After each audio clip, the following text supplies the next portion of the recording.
Boa tarde. Mais uma vez estamos aqui, né, gente, reunidos para aprender mais um pouquinho.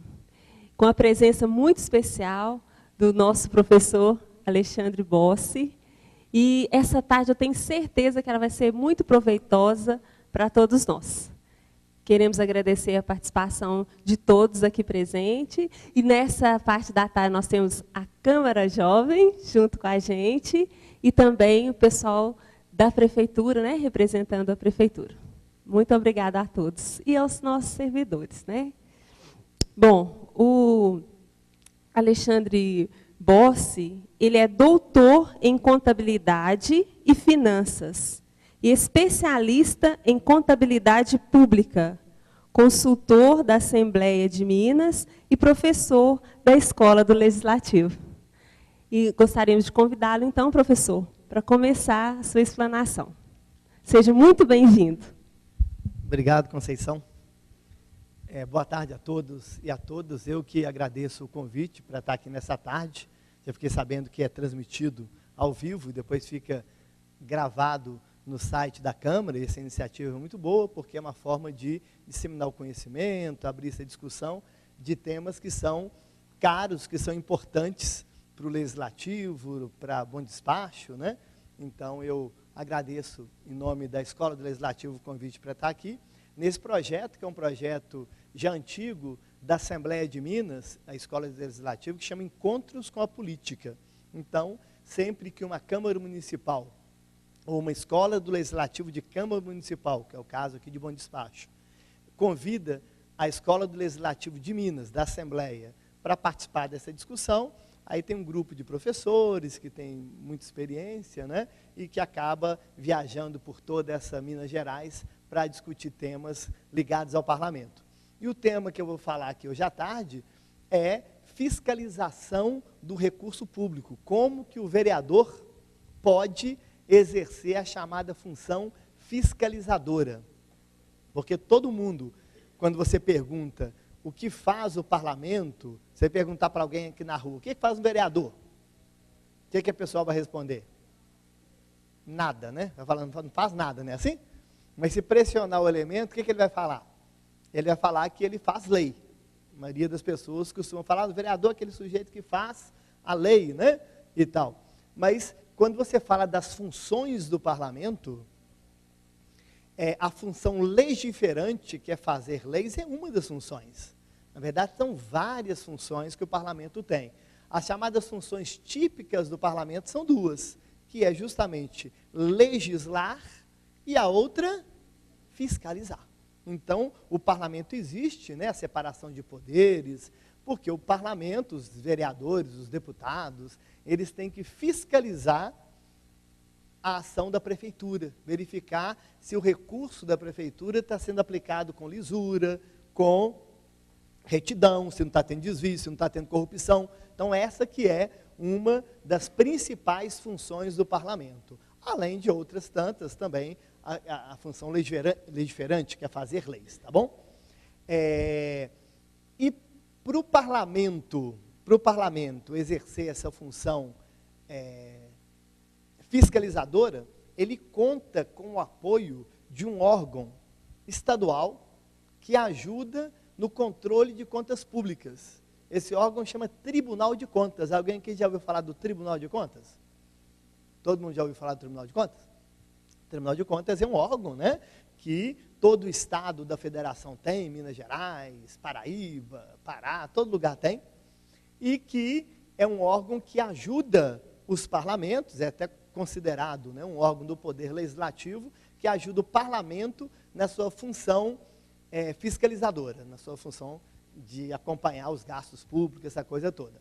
E antes de começar a fala, tem um caso que eu conto geralmente no final, e que hoje eu vou inovar, vou contar no começo, que é uma maneira de eu tentar evitar que vocês durmam, porque depois do almoço vem aquela lombeira, aquela coisa toda, né? Então, vou contar um caso, que aí os casos, geralmente, as pessoas ficam mais atentas, né? E que tem a ver com o Tribunal de Contas, e tem a ver como que o parlamento pode atuar bem, né? E depois a gente volta para cá. Eu falei que tem um órgão que ajuda o vereador, além da vereadora Rosa, tem algum outro vereador aqui? O Anderson também é vereador, né? Lagoa da Prata também. Não, tudo bem, ótimo. Porque o vereador, na sua função fiscalizadora, muitas vezes o vereador ele é de outra área do conhecimento, o sujeito é comerciante, é agricultor, é professor, é médico, é bancário. Então, às vezes, ele não tem aquela expertise na área de finanças. Então, uma das alternativas que ele tem é usar o apoio do Tribunal de Contas. Só que os tribunais de contas no Brasil são muito questionados. Não sei se você já ouviu falar, muita gente questiona a atuação dos tribunais de contas, eles são muito políticos, né? Não sei se vocês viram, recentemente, 5 conselheiros do Tribunal de Contas do Rio foram presos. Vocês viram isso? Na operação, dentro de uma das pernas da Operação Lava Jato, né? 5 conselheiros, os mais importantes, né? Os juízes das contas públicas do Estado do Rio de Janeiro foram presos porque eles estavam macumunados lá com o Cabral, envolvendo escândalo de corrupção, aprovando conta, aprovando os contratos, lá, e recebendo dinheiro por fora. E isso, de um modo geral, nos tribunais de contas, não é uma exceção. Então, nós temos que valorizar os tribunais de contas, mas também temos que cobrar para que os tribunais de contas sejam efetivos, que eles realmente utilizem essa questão de ajudar o vereador na fiscalização dos recursos públicos. E eu trabalhei no Tribunal de Contas de Minas 4 anos. Atualmente eu sou concursado da Assembleia, mas eu trabalhei como auditor do Tribunal de Contas, fiz um concurso numa época, fiquei 4 anos lá como auditor de contas públicas, e trabalhando no Tribunal de Contas eu descobri por que no Brasil os tribunais de contas não funcionam como deveriam funcionar. Porque os tribunais de contas têm um poder muito grande, não tem? Alguém conhece o prédio do Tribunal de Contas ali em Belo Horizonte? Na Avenida Raja Gabaglia? É um prédio enorme, bonito, né? São quase 2.000 servidores, até uma boa parte concursado. Tem o poder constitucional de entrar a qualquer momento, em qualquer entidade pública e fiscalizar tudo. Precisa dar aviso? Não. Você vê uma equipe de auditores do Tribunal de Contas aqui em Bom Despacho, na Câmara, os contadores estão aí, entra, pede tudo, tem que obedecer o administrador público que vetar ou proibir a entrada de auditores, ele pode ser até responsabilizado, ou seja, o Tribunal de Contas tem um poder tremendo, tem uma estrutura muito grande, tem um orçamento maior do que várias prefeituras.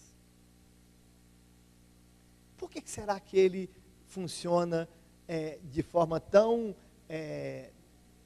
passiva, às vezes crítica, né? Às vezes a imprensa, a gente vê essas operações todas aí da Polícia Federal, do Ministério Público, da Receita Federal. Vocês já repararam que os tribunais de contas nunca aparecem? Nunca, né? Quando teve a prisão do Sérgio Cabral, eu reparei bem, lá no Rio de Janeiro, no ano passado, né? Aí tinha lá o Ministério Público, tinha a Receita Federal, tinha a Polícia Federal, os delegados da Polícia Federal, e o Tribunal de Contas? Na verdade, saiu uma denúncia um pouco antes, que o Tribunal de Contas do Rio aprovou todas as contas do governador Cabral, e dos 23 contratos que foram objeto da primeira denúncia contra o Sérgio Cabral, o Tribunal de Contas aprovou 21. Todos passaram, depois descobriu-se que os próprios juízes dos tribunais de contas, os conselheiros, estavam envolvidos nesse esquema, né? Mas, então, continuando o caso aqui, os tribunais de contas não funcionam, na verdade, porque os juízes são indicados politicamente. Eles são indicados ou pelo governador, ou pelos próprios deputados. E o cargo é muito atrativo. Saiu uma reportagem, uns 2 anos, até no jornal Estado de Minas, que o salário médio de um juiz conselheiro do Tribunal de Contas de Minas estava na faixa de R$53 mil por mês. Com os penduricários, né? Auxílio paletó, auxílio moradia, auxílio não sei o quê. Trabalha só terça, quarta e quinta, gente. Olha que maravilha. Tem 2 férias por ano. Tem uma equipe de assessores, tem telefone, cada um tem 2 carros, não sei porque precisa ter 2 carros com 2 motoristas, mas cada um tem 2. Ou seja, quando abre uma vaga dessa, em todas as assembleias do Brasil, aqui, lá no Rio Grande do Sul, é uma disputa muito grande entre os deputados para saber quem que vai ser indicado conselheiro juiz de conta pública. Tem um estudo daquele site, o Transparência Brasil, que mostra que 80% dos juízes conselheiros de tribunais de contas do Brasil, 80%, quase de cada 5, 4, vieram de áreas políticas, são ex-deputados, ex-secretário de Estado. Então, a independência, que é um requisito fundamental para um juiz, muitas vezes é questionada por isso, né? Há 15 anos atrás, eu decidi ser juiz conselheiro do Tribunal de Contas. Eu li a Constituição, né? A Constituição fala que para ser conselheiro tem que ter reputação ilibada, notórios conhecimentos de contabilidade, administração, direito, ou economia, tem que ter 10 anos de serviço público, eu já tinha 10 anos de serviço público. Eu cumpri os requisitos da Constituição, abri uma vaga, a vaga era da Assembleia, quem indicar eram os deputados, né? Aí eu falei assim, eu vou protocolar minha candidatura. Aí eu descobri que ser candidata a conselheira é muito difícil, porque apesar de eu cumprir a Constituição, para a pessoa se apresentar candidata, ela tem que ter a aprovação dos próprios deputados. E pode ser até questionado a constitucionalidade disso. Mas, de qualquer forma, todos os regimentos de todas as assembleias falam o seguinte, para o sujeito ser candidato, os 20%, é o regimento de Minas, né? 20% dos deputados têm que assinar um requerimento autorizando que aquela pessoa possa protocolar a candidatura. Bom, como eu sou consultor da Assembleia, eu conversei com todos os deputados da época, né? E não sem resistência, mas também de maneira até democrática, foi interessante, eu consegui as assinaturas e registrei minha candidatura a conselheiro. Na época tinham 5 deputados concorrendo, e eu era o único que não era deputado, eu era técnico, contador, né, professor, que apresentei minha candidatura. Na hora de pedir o voto, quem é que vota para indicar o juiz conselheiro? Os deputados, né? Eles que protocolam as candidaturas, mas eles também que votam numa reunião secreta. Na hora de pedir o voto, aí muitos deputados falaram comigo, Alexandre, ó, permitimos a sua inscrição, você é servidor da casa, tem conhecimento da área, mas votar em você é outra história. Votar, eu já tenho compromisso com meu colega de partido, eu já tenho compromisso com outro deputado que me pediu o voto há mais tempo. Eu falei, não, deputado, o voto é livre, né? Estou aqui colocando minha candidatura à disposição. E na época que isso aconteceu, nunca, desde a Constituição de 88, uma pessoa da sociedade civil conseguiu emplacar a candidatura. Eu fui o primeiro caso. Então deu muita imprensa. Deu imprensa assim, a ponto de imprensa nacional, Rádio CBN, eu dei entrevista, Folha de São Paulo, saiu uma página inteira com uma entrevista, colocava os 5 deputados e eu, porque o meu discurso era muito enfático, né? Eu falava assim, a primeira coisa que eu vou fazer é fiscalizar tudo, fiscalizar inclusive a Assembleia. Vou mandar prender prefeito que rouba. Então eu fiz um documento com os 10 pontos de atuação e registrei em cartório, naqueles documentos para falar que o Tribunal de Contas tem que funcionar, aquela coisa toda e tal. Então deu muita imprensa, a Rádio Itatiaia fez um programa de 1 hora comigo, o Eduardo Costa, um jornalista que é conhecido e tal. Então deu muita repercussão. Mas na hora de votar, os deputados me escolheram para eu ser juiz conselheiro? Não. Escolheram um deputado, na época foi o deputado Elmo Braz, não sei se alguém já falar, ele até faleceu há 2 anos num acidente de helicóptero. O deputado Elmo Braz, ele foi indicado na época, né? Bom, e outra coisa, eu falei que esse cargo é muito interessante, tem muito poder, muito importante, né? Que fiscaliza, auxilia o vereador e tal. No Brasil tem uma coisa ainda diferente dos países desenvolvidos. O cargo aqui é vitalício. No Brasil, o cargo é vitalício. Qualquer democracia madura, o cargo nunca é vitalício. Como é um cargo ligado ao parlamento, e o parlamento é a vontade do povo, não é isso? Vocês que são representantes do povo, muda cada 4 anos, tem eleição. Então, na Europa, sei lá, na Itália, o Tribunal de Contas, o mandato do juiz é de 6 anos. Na França são de 9 anos, na Espanha é de 6 anos. Aqui no Brasil é vitalício. O sujeito fica até falecer, né? A primeira vez que eu fui candidato é porque havia falecido. Não, tem um prazo sem recondução. Muitas vezes, não, geralmente são 8 anos, 9 anos, depende do país. Na Espanha são 6 anos, não, vitalício só aqui, porque, na verdade, como o Tribunal de Contas auxilia o parlamento, e geralmente o parlamento é o contraponto ao executivo, então então teria que mudar. Aqui no Brasil, o cargo é vitalício, você só perde quando aposenta aos 75 anos ou quando falece, né? Bom, aí a primeira vez que eu fui candidato, porque faleceu um conselheiro, foi no começo, 2001, 2002, aí passaram-se 2 anos, meio 3 anos, morreu um outro conselheiro do Tribunal de Contas de Minas. Aí eu pensei, vou de novo tentar, né? Aí fiz o requerimento para ser candidato pela segunda vez. Os deputados quiseram assinar o requerimento para ser candidato? Não. Eles falaram, de jeito nenhum, que da outra vez deu tanta imprensa, todo mundo te entrevistava, você falava que ia fiscalizar todo mundo, ia mandar prender prefeito e tal, que o Tribunal de Contas não pode ser político, né?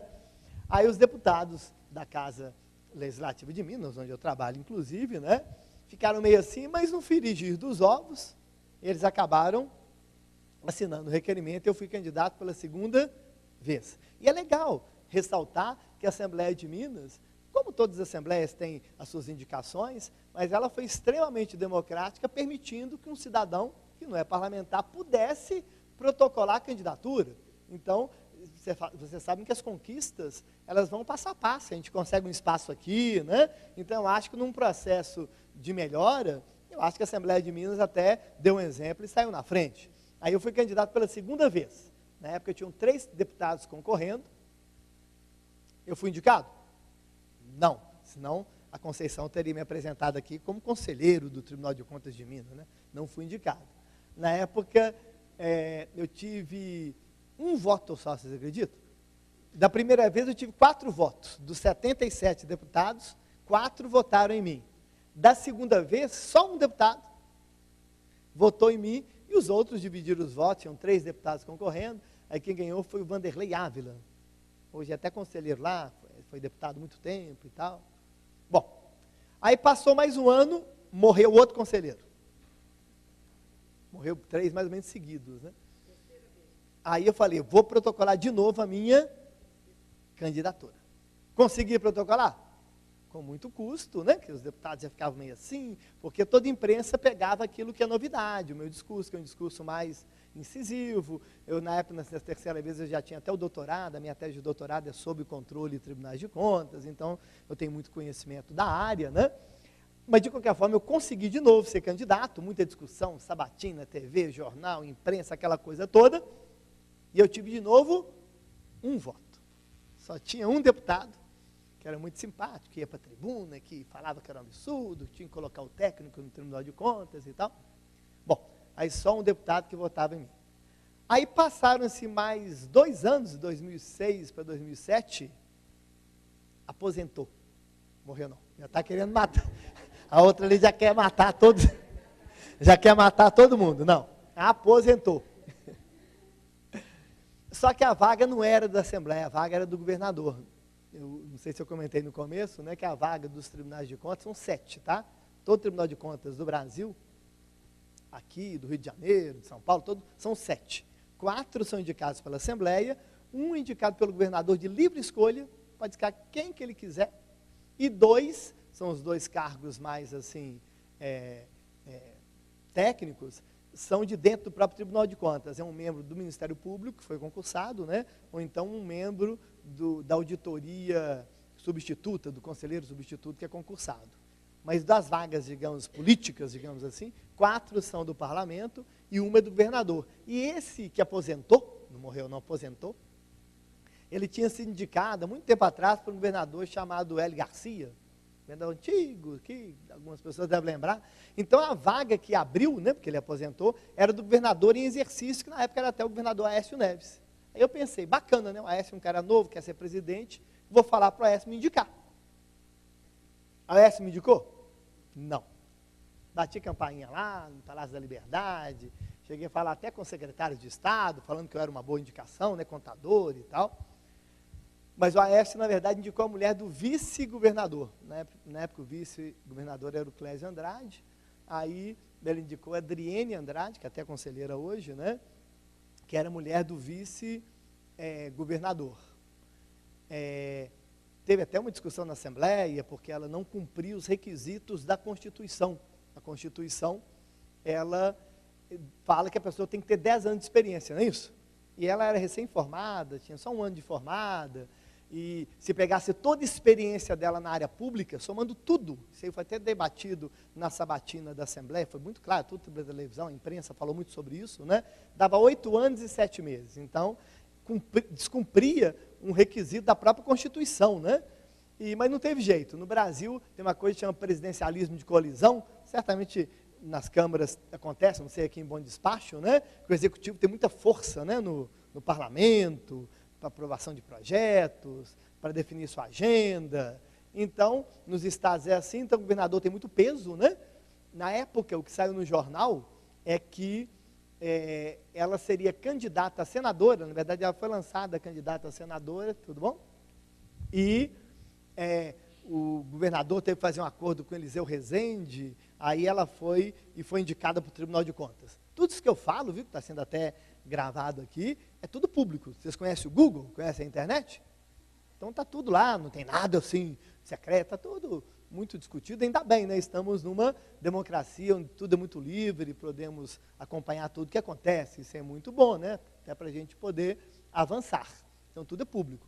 Mas o fato é que ela foi indicada sem cumprir a Constituição, e em seguida a essa indicação, eu tenho um irmão que é professor de Direito também, que nem você, ele é doutor também em Direito e tal. Ele falou assim: Alexandre, você podia entrar com uma ação popular questionando a indicação do governador, porque ele descumpriu a Constituição. A Constituição fala que tem que ter 10 anos de experiência, né? Se foi provado que ela não tinha, né? Aí eu falei, puxa vida, eu vou processar o governador, é forte, né? E tal, é chamado remédio constitucional, né? Ação popular, né?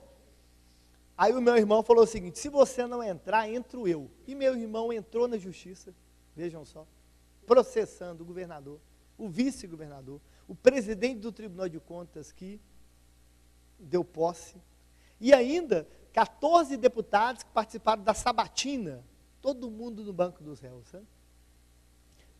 Foi assim, um deputado até me chamou no gabinete dele, e foi até bem assim, incisivo comigo, né? Falou assim: Alexandre, como é que você tem coragem de me processar? Eu falei: deputado, não sou eu, é meu irmão.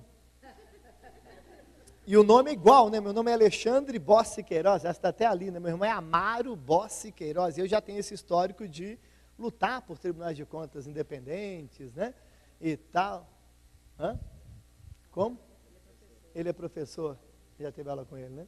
Então ele é professor já há muitos anos, né? Aí meu irmão entrou na justiça, e a parte que me deixou um pouco assim incomodado, que na defesa do governador, não, o governador abriu 2 parágrafos para me atacar. Eu faço parte da ação? Não, quem entrou com a ação é meu irmão. Mas só que o governador, o advogado do governador, na verdade, né, que é até irmão de um conselheiro, descobri depois, né, abriu 2 parágrafos para me atacar. Falou assim que a motivação da ação é porque o irmão do impetrante, esse que vos fala, é um frustrado, um rancoroso, um pretensioso e um eterno derrotado. Vocês acreditam que o governador me chamou disso tudo? Pesado, pelou, né? Apelou feio, né? Como eu digo, nada disso é escondido, tá? Basta você entrar no site do Tribunal de Justiça, tem lá a ação, né? Como fala, aquela inicial, aquele trem todo, tem as deveres, está tudo lá. Ele abre 2 parágrafos para me atacar, eu não faço parte da ação, gente. E eu não sou nada disso, viu? Não sou nem frustrado, nem rancoroso. Eu tenho um emprego muito bom, tenho uma vida muito tranquila, né? Tenho doutorado, morei 3 anos no exterior, tenho um salário super legal, ou seja, não tem nada. Eu simplesmente luto por aquilo que eu sou professor, eu simplesmente luto por aquilo que eu acredito, né? Acho que a gente tem que trabalhar para avançar. Eu acho até que a Assembleia de Minas, e até falo porque eu trabalho lá, nesse ponto, é até progressista, que permite que um cidadão participe do pleito, né? Não conseguiram me indicar ou indicar um outro, mas de qualquer forma é democrática nesse sentido, né? Mas o fato é que teve esse lance, a ação inclusive agora subiu para o Supremo, já tem 9 anos, você vê como que a justiça nossa é lenta e às vezes tendenciosa, né? Estava inclusive com o ministro Teori Zavascki, que o avião caiu, né? E agora foi redistribuída para o Alexandre de Moraes, a ação está lá, não sei se quando julgasse vai ser ainda tempestivo, né? Às vezes a pessoa até já aposenta e perde o sentido, mas de qualquer forma, essa ação, o próprio Ministério Público, 4 promotores, procuradores, entraram com uma ação paralela, que foi a pensada a ação do meu irmão, mostra que não tem nenhum viés, né? Porque simplesmente ela não cumpriu o requisito, e tem a questão da moralidade, né? Como é que eu vou fiscalizar a conta do meu marido, né? Gente, essas vagas livres no Brasil é um absurdo. Há 2 anos atrás, o governador do Piauí indicou a mulher dele, que é formada em enfermagem, ela era secretária de Estado da Saúde. Aí abriu uma vaga no Tribunal de Contas do Piauí. O que o governador fez? Indicou a esposa, que é formada em enfermagem, para conselheira do Tribunal de Contas do Piauí. Ou seja, primeiro que ela não tem nenhuma capacidade técnica para, que tinha que ser contador, administrador, advogado, que consta a Constituição, né, que está lá, né? E depois que ela vai fiscalizar as contas do marido. Só se ela brigar com o marido que ela vai ser dura, né? Caso contrário... Entendeu? No Rio de Janeiro teve um caso, um tempo atrás, tem mais de 15 anos, de um governador, que até morreu, Marcelo Alencar, tem uns 20 anos, indicou o filho para fiscalizar as contas do pai. No Pará tem um caso de uma governadora, na época, indicou o irmão, ou seja, é muito complicado, né, o que acontece no Brasil. Bom, em 2009 morreu outro, 2009 para 2010, a vaga era da Assembleia, eu fui candidato pela 4ª vez, também muita imprensa, muita coisa, e eu não tive nenhum voto. Nenhum deputado, nem de esquerda, nem de direita, nem de igreja, nem ruralista, nenhum. Aquele que votava em mim perdeu a eleição na última. Ele não foi eleito no último, né? Mas aí acabou que eu não tive nenhum voto, né? Todos são muito cordiais comigo, eu me circulo muito bem na casa, né? Eu sou, acredito, bem visto, né? E até muitos até admiram a coragem de eu colocar e disputar, mas votar já é outra história, tem muitos deputados, muitos interesses e tal, né? E em 2012 eu fui candidato pela 5ª e última vez, aposentou. Da 4ª vez morreu, sabiam disso? Em 2009 morreu um que eu fui candidato. Coincidentemente é quando morre que eu... Bom, mas em 2012 aposentou um, e eu fui candidato pela 5ª e última vez, na própria sabatina, que é transmitida ao vivo pela TV e tal. Eu já falei que não seria mais candidato, ano que vem deve abrir uma vaga. Eu não vou ser mais candidato, fui 5 vezes, deu muita imprensa, muita discussão, mas aí cansa muito, entendeu? O processo é muito cansativo, é muito desgastante, você perde, né? E eu estou em outras frentes aí agora, né? Em outras lutas, né? Hein? Não, né? Não me atingiu, claro que não, né? E de jeito nenhum, né? Acho que ele ficou estrambelado, né? Ele apelou, né? Eu não fazia parte da ação, aquilo ali foi muito feio, né? É engraçado como que o mundo dá volta, né? Que a gente não sabe, hoje ele está sendo criticado por participação em esquemas escusos, né? E tal, bom, mas isso não vem ao caso. O fato é que, quando a gente fala de controle, e muitas vezes, dependendo da palestra, eu conto esse caso lá no final, para fechar, mas como estão todo mundo acordado aí? O objetivo é acordar, porque geralmente os casos são mais interessantes, né? Do que, às vezes, uma palestra, com umas coisas mais técnicas. Mas eu acho que ninguém vai dormir, não.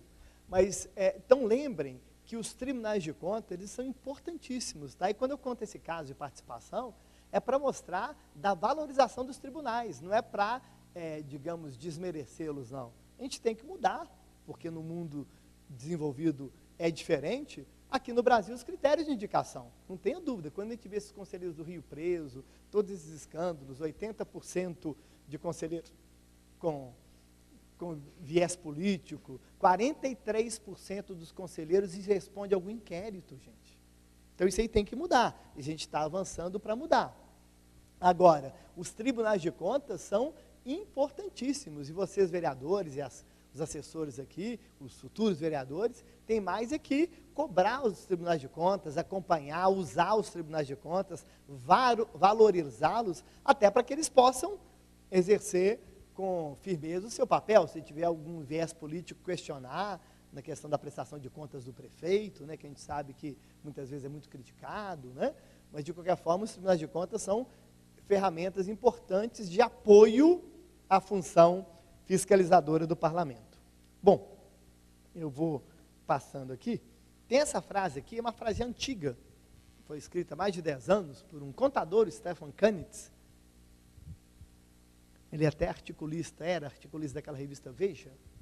Ele fazia cada mês um artigo lá e tal, mas faz um tempinho que ele não é mais. Que ele fala que o problema do Brasil não é a corrupção. Ele fala que o Brasil não é um país corrupto, é apenas um país pouco fiscalizado, pouco auditado, não é isso? Vocês concordam? Corrupção tem em tudo quanto é lugar do mundo? Tem. Aqui mais, tá?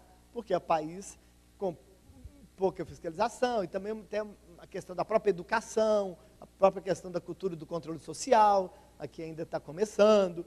Mas, de qualquer forma, a corrupção tem lá na Grécia, no Japão, na Austrália, todo lugar tem. Para quem é cristão, a corrupção começa com o pecado original. Quando Eva foi corrompida pela serpente, não é assim que a gente lê na Bíblia? Ou seja, a corrupção começa ali, ué. Você não tem como escapar da corrupção, das tentações, do pecado. O que tem que ter o quê? Para controlar a corrupção? Fiscalização e qualquer outra coisa? Fiscalização e punição. A punição agora está começando a acontecer, cheio de gente graúda, né? Indo para a cadeia. Eu espero que isso sirva de exemplo, até para instâncias. Isso aqui é um levantamento que eu peguei, e olha que isso aqui já tem uns 2, 3 anos, tá? Eu tinha até que atualizar, que é antes dessa lava-jato toda aí. O custo da corrupção, gente, 100 bilhões por ano, dinheiro para erguer, dinheiro suficiente para erguer 1 milhão de escolas públicas. É muita escola, né? Imagina. 2 milhões de casas populares e 10 mil hospitais de grande e médio porte equipados. Isso é por ano. Eu já li um estudo agora que fala que a corrupção tira dos brasileiros 169 bilhões, um estudo mais recente. Por ano, né? Por 169 bilhões por ano. Você sabe qual que é o custo da sonegação? É outro estudo que eu li. Sonegação é diferente de corrupção, né? Corrupção é quando você faz práticas ilegais, desvia, rouba do dinheiro público, né? Sonegação é quando você deixa de pagar imposto, faz engenharias contábeis, aquelas coisas todas. A sonegação é maior ou menor que a corrupção, vocês sabem? Maior, é muito maior. A sonegação no Brasil é da faixa de 500 bilhões por ano. É o que dizem os especialistas, é muito dinheiro, né? Ou seja, coisas que a gente tem que combater, né? Porque imagina, a gente com déficits aí, falta de dinheiro para investimento, né? Com problemas de saúde, educação, estrada, e esse dinheiro todo sendo escoado por corrupção e às vezes por sonegação também, né? Então é uma coisa que são, esses dados chocam, mas eles são importantes para a gente ter consciência aí. Isso aí foi pesquisa de 2012, eu tenho até que buscar outra, porque essa aqui já tem 5 anos, mas eu acho que o resultado não é diferente. Foi perguntado para a população, não sei se a percepção aqui em Bom Despacho seria a mesma, mas eu acredito que sim, o que mais nos envergonha? E a resposta disparada foi o quê? A corrupção. Em segundo lugar veio a violência com 17%, olha a diferença. O que dá vergonha para a gente, né, porque talvez seja um problema que afeta até a questão da violência, porque se não tivesse corrupção, sobraria dinheiro para políticas inclusivas, políticas até repressivas, se for o caso, né? Então, a corrupção é a grande vergonha do brasileiro, né? Eu coloquei uma charge do jornal, porque a corrupção é o tempo todo, não sei aqui, mas a gente vê que no âmbito nacional, você liga o rádio, todo dia tem um pedaço para falar de corrupção, não é assim? Todo dia. Jornal Nacional, você vai, agora a terceira parte, corrupção. Aí vai, tem um caderno, é incrível, né? A gente já tem uma parte, a gente tem a parte do esporte, a parte da cultura e a parte da corrupção. Você vai ler, é surreal esse país nosso, né? É uma coisa incrível, né? E tendo essa contextualização, qual que é o papel do poder legislativo, do vereador e da sociedade? É o objetivo dessa discussão aqui, nessa tarde, né? Para entender qual que é o papel, principalmente da Câmara de Vereadores, tá bom? Eu já informo que essas slides que eu resolvi preparar aqui hoje estão à disposição. Eu esqueci o nome. O Luiz até já salvou aqui no computador da Câmara Municipal. Se alguém depois tiver interesse, pode ficar à vontade, tá? Para ver, para usar, não tem nenhum problema, tá bom? quando a gente fala qual que é o papel da Câmara, do vereador, da sociedade, e falando especificamente da Câmara, nós sabemos quais são as funções da Câmara Municipal. Hoje de manhã, o meu amigo José Alcione, que é meu colega lá de trabalho, trabalha na mesa do meu lado, ele falou da função legislativa, não é isso? A função legislativa, qual que é o papel da Câmara, do vereador para exercer essa função de elaboração de leis com qualidade, com critérios, do processo legislativo, né?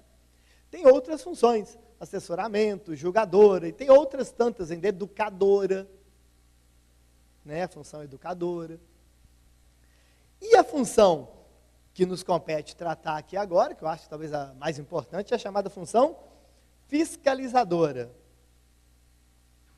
A função legislativa, só dei um exemplo, que a Constituição, ano que vem, completa quantos anos, gente? 30 anos, né? Olha só, 2018, né? E logo que foi promulgada, um chargista famoso, Miguel Paiva, ele soltou aquela charge ali no dia da Constituição, ó, 5/10/88, estão vendo ali? Ó? Aí está escrito na nossa lei maior, todo brasileiro tem direito à moradia. Aí aquela senhora mais humilde, mais pobre, né, perde lá. Agora lê aquele pedaço bonito que fala da comida, da saúde, né? E 30 anos se passaram, ainda temos muitas dificuldades ainda, né? Bom, a função fiscalizadora do parlamento, e agora eu quero apresentar para aqueles que não conhecem, um cara que é o cara, um dos caras, que é o Montesquieu, que quando fala do parlamento fiscalizar o prefeito, em parte começou com esse moço aí, que é o Barão de Montesquieu. Alguém fala de Montesquieu? Ele escreveu um livro famoso, O Espírito das Leis, né? Onde ele pregava a separação dos poderes judiciário, legislativo e executivo. E ele diz o seguinte: é necessário, pela natureza das coisas, que um poder detenha o outro poder. Porque na França, naquela época, aqueles reis lá, né, o Luís XV, Luís XIV, aqueles Luís da vida lá, Luís nada pessoal, mas a turma de lá era uma bagunça danada, né? O Montesquieu, um pouquinho antes da Revolução Francesa, né? O livro, né? E ele falava, não, tem que ter um poder para controlar o outro poder. Aí surge o legislativo, né? Nessa discussão toda, né? E o próprio Montesquieu, ele colocou uma frase interessante, que ele falou o seguinte: todo homem que tem em mãos o poder é sempre levado a abusar dele, e assim irá seguindo até que encontre algum limite. Olha o que o Montesquieu, vocês já ouviram falar do Montesquieu, você deve ter estudado, estão no primeiro ano, né? Então vocês já ouviram, sabem mais que todo mundo aqui do Montesquieu, né? E um outro cientista também muito conhecido, Lord Acton, que é um inglês, mas que morou a vida toda dele na Itália, né? Ele tem muitas frases nessa área, e uma delas é: o poder tende a corromper, e o poder absoluto corrompe absolutamente. Olha a questão da necessidade de controle a partir do momento que você delega poder para alguém, né? Poder corrompe? O que vocês acham? Corrompe? Então, se você virar vereadora, prefeita, é um risco muito grande. Não, você falou corrompe, está escrito, não foi eu que falei, o Montesquieu que falou, né? Na verdade, corrompe, né? Tem as tentações, tem as pressões, por isso que tem que ter o quê? O controle. Por isso que tem que ter o parlamento para controlar o executivo, por isso que tem que ter os tribunais de contas para ajudar nessa função fiscalizadora. Por isso que o controle é necessário, né? Mas o poder, ele tende a corromper mesmo, né? Uma coisa que... Tem até brincadeira, às vezes você fala assim, você já viu alguém falar assim, às vezes o sujeito é tímido, né, no trabalho aqui na Câmara, o sujeito mais tranquilo, né? Aí dá poder para o moço. Deixa ele ficar chefe, não é assim? Ou então, deixa ele virar o capitão do time de futebol. Você já viu isso aí? Às vezes o sujeito é tranquilo, aí lá na descontração lá do trabalho, ele vira o capitão do time. Nossa, eu não conhecia aquele moço. Porque ele, como capitão, ele se revela, né? Tem o poder, né? Então, é uma coisa que tem que ser controlada mesmo. E esse moço aqui, eu gosto muito, até aconselho os parlamentares a buscarem artigos do Roberto Dromm, que é um administrativista argentino, que foi até ministro de Estado lá da Argentina, mas ele é professor de Direito Administrativo, e ele fala para o âmbito do parlamento uma coisa que é muito importante, que ele fala que o poder de controle do parlamento, essa função fiscalizadora, é ao mesmo tempo um dever, considerando a obrigatoriedade que implica o seu exercício. E eu chamo muita atenção para isso, porque eu viajo muito nos últimos 3 anos, né, que eu estou na Escola do Legislativo, assim como eu estou aqui hoje. Todo mês, a cada 2 vezes por mês, a gente está viajando, dando curso, né? E o que eu mais ouço nessas câmaras de Minas afora, é o vereador falar assim, não sou da base do prefeito, então não vou fiscalizar. Eu sou do mesmo partido, entendeu assim? Então, quando é oposição, tá. Na verdade, a função fiscalizadora, ou o poder de fiscalizar, como diz o professor Drome, é o chamado poder-dever. O vereador, Vossa Excelência, não pode abrir mão de fiscalizar, porque é da base do prefeito. Não, não, eu sou da base, não quero fiscalizar. Não é assim, não. Você foi eleito para exercer também a função fiscalizadora. Por isso que ele fala que é o poder-dever. Eu não sei aqui, mas é muito comum, não é? O sujeito relaxa na fiscalização, na prestação de conta, porque é do mesmo partido, é da base. Então, o vereador tem que colocar a mão na consciência e lembrar que ele foi eleito para legislar, mas também para fiscalizar. E o Drome, no mesmo artigo, ele fala que esse controle tende ou visa verificar 4 coisas. Se aquele ato que aconteceu, por exemplo, no âmbito do legislativo, do executivo, perdão, ele é legítimo, ou seja, você tem razão jurídica. Se aquele ato é oportuno, será que tinha que ser feito aquilo mesmo? Que é a razão política, né? Às vezes o próprio plano de governo. Se aquele ato segue todos os procedimentos, a questão da forma, é muitas vezes aqui que acontece o roubo, o desvio, né? Na licitação, nos contratos, né? Quando acontece os procedimentos regulares, muitas vezes é nessa terceira etapa aqui, a formalidade, né? Os procedimentos. E depois, se aquele ato atingiu o seu objetivo, que é a efetividade, que é a causa final. Então, tudo que é controlado deve ser observado sobre essas 4 vertentes. Aquilo ali é legal? Aquilo ali é oportuno? Aquilo ali seguiu todos os trâmites burocráticos necessários? Aquilo ali atingiu o seu objetivo? Legal, né? Porque isso aqui fecha todo o ciclo, né? Bom, e eu vou indicar nessa minha fala aqui algumas leituras, porque aqui o objetivo é mais discutir o tema, pincelar alguns pontos que eu acho importantes, mas quem tiver interesse, eu vou dar algumas dicas de leitura que são excelentes para qualquer cidadão e também para os vereadores, né? Vocês conhecem uma ONG lá do interior de São Paulo que chama Ribeirão Bonito? Uma cidade que chama Ribeirão Bonito, a ONG chama Amarribo. Alguém já ouviu falar dessa cidade, Ribeirão Bonito?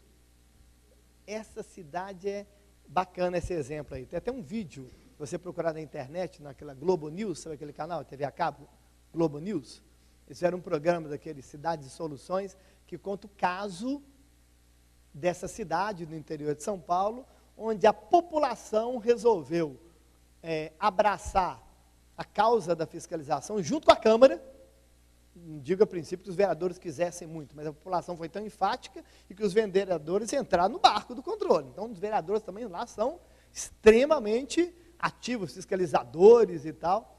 E eles conseguiram caçar 4 prefeitos, gente. Não lá não é 4, não. Januário que foi 4. Eles conseguiram caçar 2 prefeitos lá na cidade, só com procedimentos de controle, os vereadores, a população em cima, e fizeram até um estudo de caso, de como a Câmara, né, junto com a população, pode atuar para fiscalizar direitinho as contas do município, para não ter desvio, para ser bem aplicado, né? E se você entrar no site da Amarribo, você consegue baixar aquele livro ali, e que é muito bom. É um livro que chama Corrupção, Combate à Corrupção nas Prefeituras do Brasil. É um livro didático, a linguagem dele é fácil, qualquer cidadão, vocês jovens, os não tão jovens, todos conseguem ler e entender, porque não tem nada de pesado, né? E vai dar dicas. Ele fala assim, ó, ele tem umas partes lá, ele separa por áreas, né? Você fala assim, ó, se você está vendo que o prefeito está comprando muito na mercearia do fulano, opa, abre o olho. Você entende? Dá um tanto de dicas, até de cidades menores, né? Onde você pode acompanhar, quase que uma cartilha, né? Para você acompanhar. Isso, você está tendo coisa muito assim. Então, é cheio de coisas práticas, né? E depois tem vários links. E é gratuito, basta entrar no site, você baixa o livro. E se você quiser o livro físico, você escreve para eles vendem a preço de custo. Teve uma ocasião que eu dei um curso lá em Brumadinho, que é uma cidade. Aí eu fui curso, não foi palestra, foi um curso, né, de 2, 3 dias. Aí eu usei como um dos materiais do curso o livro. Eu lembro que eu escrevi lá para São Paulo, já pedi 50 livros, aí eu usei aquilo como um dos materiais. Então, você até consegue também fisicamente o livro, tá bom? Então, esse aqui é a primeira leitura que eu vou indicar 3 hoje, tá? Se você quiser aprofundar nesse assunto. Depois, quando a gente fala de controle, eu gosto de colocar sempre a questão do controle junto com a participação cidadã. E por tudo que eu estudo, e olha que eu sou um sujeito que vivo estudando, né? Minha vida é estudar, por causa de mestrado, doutorado, sou professor, ou seja, a gente fica o tempo todo lendo, né? Eu sou convencido que os nossos legislativos vão melhorar nessa função fiscalizadora, as nossas cidades vão avançar a partir do momento que tiver a participação da sociedade. E isso está mudando, gente, que é a terceira e última parte da minha palestra. Tem que controlar o tempo, que eu falo muito. Eu tenho que ir até 4 horas, é isso? Tá. Mas só vai melhorar quando a população tiver conhecimento. Na verdade, conhecimento ela já pode ter, né? Ela se empoderar de tudo que acontece na gestão econômica, financeira do município e começar a acompanhar. A chamada transparência pública. Só que no Brasil, gente, nós somos muito passivos. A gente fica muito parado em casa. E tem 2 músicas que eu coloquei aqui, de uma banda mineira, né, que é da nossa terra, do Skank, né? Uma, eu não vou cantar não, senão vou espantar o povo, mas acho que todo mundo conhece. Tem um cantor aqui? O Anderson, né? O Anderson, cadê ele? Foi embora, fugiu, né? Mas uma música que fala, ô pacato cidadão, eu te chamei a atenção, não foi à toa, não. Ou seja, fala da nossa passividade, né? Ou seja, e aquela outra que parece que foi feita com uma luva para o brasileiro. Falar de indignação,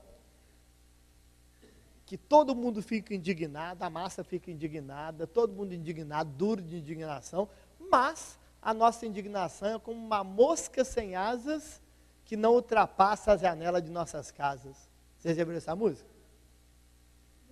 Né? Mas não é verdade? Todo mundo, eu no WhatsApp, gente, eu recebo acho umas 50 coisas por dia de indignação. É coisa do governo federal, é coisa daqui, denúncia dali. No Facebook você fica doidinho, todo mundo indignado.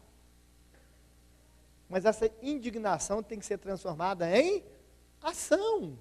Porque se ficar só indignado, se não vai para a rua, se não questiona, se não coloca a cara a tapa, em parte é isso que eu faço aquela minha casa, história do Tribunal de Contas, e tenho várias perdas, viu? Vocês não imaginam, muitas que eu tenho, tá? Pra você ter uma ideia, minha esposa é concursada do Tribunal de Contas do Estado.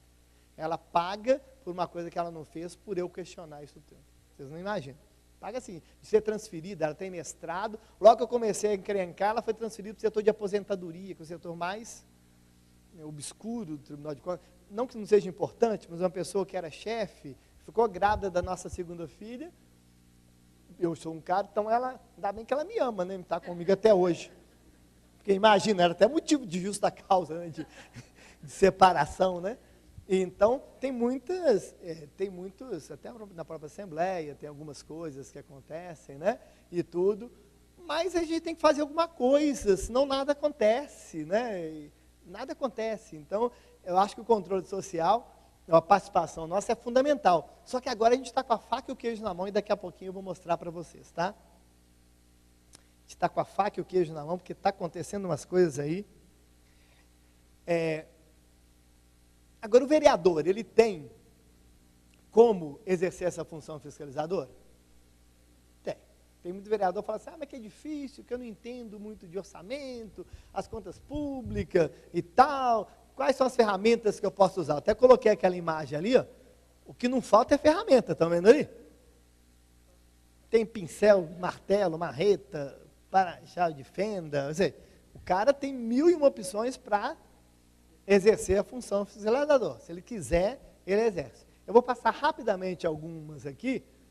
Não vou detalhar, porque é uma coisa mais técnica, mas de qualquer forma, vocês vão ver algumas ferramentas que o parlamentar tem. Primeiro é a CPI.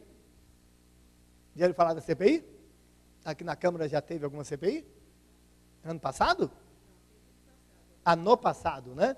Ou seja, é uma ferramenta, né? Se o vereador vê alguma irregularidade grande, a CPI tem uma lei própria de CPI que determina quais são os casos, tem o poder, a CPI tem todo um poder especial de atuação, você tem várias regras, né? Tem toda uma legislação, e quando a Câmara, por uma maioria qualificada, né?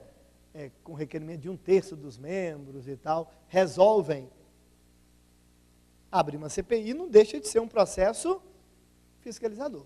Então está aí uma primeira ferramenta. Se quiser entender como funciona a CPI, tem todo uma legislação e tem até orientação sobre isso. Uma outra ferramenta que é muito comum, não sei se vocês usam aqui na Câmara de Bom Despacho, a Assembleia Legislativa usa o tempo todo, é o pedido de informação. Então, nas reuniões, geralmente das comissões da Câmara Municipal, ou o próprio plenário da Câmara, envia um ofício para as autoridades municipais, até para o prefeito, pedindo informação sobre determinado programa de governo, sobre determinada ação, sobre determinado gasto. E, não tenho dúvida, a lei orgânica de vocês aqui, do município, né, de Bom Despacho, e o próprio regimento interno da Câmara, disciplina como que são os procedimentos para pedido de informação. Eu, durante muito tempo, trabalhei como consultor da Comissão de Fiscalização Financeira e Orçamentária da Assembleia, e o tempo todo, quase que toda reunião tinha algum pedido de informação. O deputado queria um pedido de informação para o presidente da CEMIG, pedido de informação para o secretário tal. E na Assembleia, que tem uma estrutura muito maior, né, a informação vinha e o próprio consultor analisava aquela informação e dava um retorno para a comissão para saber se aquele pedido de informação, se aquela informação atendeu a dúvida ou a demanda do parlamentar, né? Uma outra ferramenta é convocação de autoridade, também certamente é disciplinado no regimento e na lei orgânica, e também é muito comum, eu não sei aqui, né? Mas é muito comum. Na Assembleia tem algumas comissões, né? Comissão de Meio Ambiente, Comissão de Assuntos Municipais, né? Que acho que toda reunião tem convidado, porque são temas amplos, então toda reunião tem alguma dúvida, tem alguma coisa para ser questionada, para ser esclarecida, a Câmara pode, dentro daquilo que estabelece a lei orgânica, o regimento, né? Convocar, na verdade é convocar, né? Secretário, convocar autoridades para que venham aqui prestar informação. É uma outra forma. E a mais tradicional, né, quando a gente fala de contas globais, é a chamada prestação de contas. É a prestação de contas municipal. E todo ano, né, o prefeito ele tem que prestar contas para quem? Para a Câmara. É a prestação de contas anual, né? Todo ano. Quer dizer, as contas de 2016 estão sendo prestadas e a Câmara Municipal tem que julgar as contas, para ver se aprova ou se rejeita as contas ou não aprova, né? Tem até um quórum qualificado quando a Câmara quiser rejeitar as contas do prefeito, tem vários critérios. E tem dois dispositivos, um está na Constituição e outro na Lei de Responsabilidade Fiscal, que é uma lei importante, não sei se alguém já ouviu falar, que dizem que as contas têm que estar à disposição dos cidadãos nos municípios durante muito tempo. A Constituição, que é mais antigona, né, quase 30 anos, falava 60 dias. Está ali, 60 dias, né, o artigo 31. Né? Mas isso aí já foi até modificado, porque a Lei de Responsabilidade Fiscal fala durante todo o ano, que é uma lei do ano 2000. E hoje em dia, com a lei de acesso à informação, o portal da transparência está diariamente, né? Está uma coisa o tempo todo, está à disposição. Então, nesses 30 anos, a coisa evoluiu muito. Aí eu faço sempre uma pergunta, será que o cidadão tem o hábito de acompanhar as contas? Não. Essa, gente, vai ser a grande virada, hein? Prestem atenção. E fiquem atentos aqui em Bom Despacho. Esse aqui é o grande clique para daqui a 4, 5 anos a coisa prosperar no Brasil todo, tá? Aí eu falei da LRF, que fala que tem que ter as informações livres, né, à disposição o ano todo. E eu pergunto, e os vereadores? A população a gente sabe que é muito incipiente ainda nessa questão do acompanhamento. E os vereadores? Será que eles acompanham as contas públicas? Infelizmente, pela minha experiência, muito pouco. Muito pouco. Eu vou em muita Câmara e que às vezes eu sei mais das contas da prefeitura do que o próprio vereador. Muita Câmara, não é uma nem outra, não. Vou, por quê? Porque eu entro no site da prefeitura, sei tudo da prefeitura, às vezes eu conto umas coisas interessantes, né? Eu tenho o hábito de toda cidade que eu vou, eu conto algumas coisas da cidade, né? Eu tive uma vez, por exemplo, e até parece que eu sou mágico. Teve uma vez que eu fui numa cidade chamada Pains, eu falei, Pains? É aqui perto? É, né? Até legal. Eu cheguei dando uma palestra parecida com ela, assim, o vereador Leonardo, ele estou aqui, levantou a mão, soube que Vossa Excelência teve, um mês atrás, na cidade de Nova Serrana, que é aqui perto, né? E tal, Vossa Excelência viajou com 2 estagiárias, a Gisele e a Luísa, aí as meninas, então viajamos mesmo com o vereador. O senhor pegou um táxi, o nome do motorista do táxi era tal, falei o nome do motorista, o senhor pagou R$356 de táxi para ir para voltar. Aí tem uns que falam assim, como é que esse moço lá de Belo Horizonte sabe tanta coisa assim, né? Parece que é segredo, né? É porque está tudo hoje à disposição. E se não está no portal da prefeitura, se não está no portal da Câmara, você consegue, está errado, pode ser até punido, tem casos de Ministério Público, está punindo já prefeito, presidente de Câmara, já tem até, está muito tênue ainda, mas tem alguns estados, estado do Espírito Santo, que já está, assim, os portais de transparência que têm problema, eles estão já punindo mesmo, né, a prestação de contas, os próprios tribunais de contas, sabe? É uma coisa importantíssima, né? Mas isso está tudo à disposição. Eu fiquei sabendo, por exemplo, vocês sabiam que a Câmara pagou, o pessoal mais novato? Tudo está à disposição, até cumprimentei no começo, os contadores, está tudo à disposição. Tudo agora do mês de junho. Pagou R$618 para o marceneiro, eu sei o nome do marceneiro, o José Carlos Pinto, não sei se vocês conhecem, para reformar os móveis aqui, sabiam disso? As cadeiras, eu sei disso. Não é isso? Então, eu sei que a Câmara pagou R$720 para um eletricista, que maravilha. O Otávio Henrique, está tudo agora em junho, para resolver não sei o quê. Eu sei que a Conceição recebeu R$100 de diária, de ajuda em abril, porque ela participou de alguma coisa, de R$100 de ajuda da escola, aí, de alimentação. Aí a Conceição, como é que você sabe que eu recebi? Sei, está lá, está o CPF dela, inclusive, tá? Está o CPF. Eu descobri que a Câmara gasta R$36.872 por mês, não sei se é muito nem pouco, eu nunca entro no juízo de valor, né? Mas eu digo que está à disposição, com serviços de limpeza, segurança, é um contrato que tem. Mas o cidadão pode falar, 36 mil, será que está pouco? Não, vai estar pouco, podia aumentar, será que está muito? Está muito.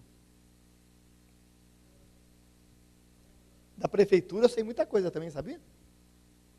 Eu achei, a prefeitura gastou agora, recentemente, 9.676 com o açougue e mercearia Andorinha. Vocês conhecem o açougue e mercearia Andorinha? Vocês conhecem? Hã? Açougue e mercearia Andorinha.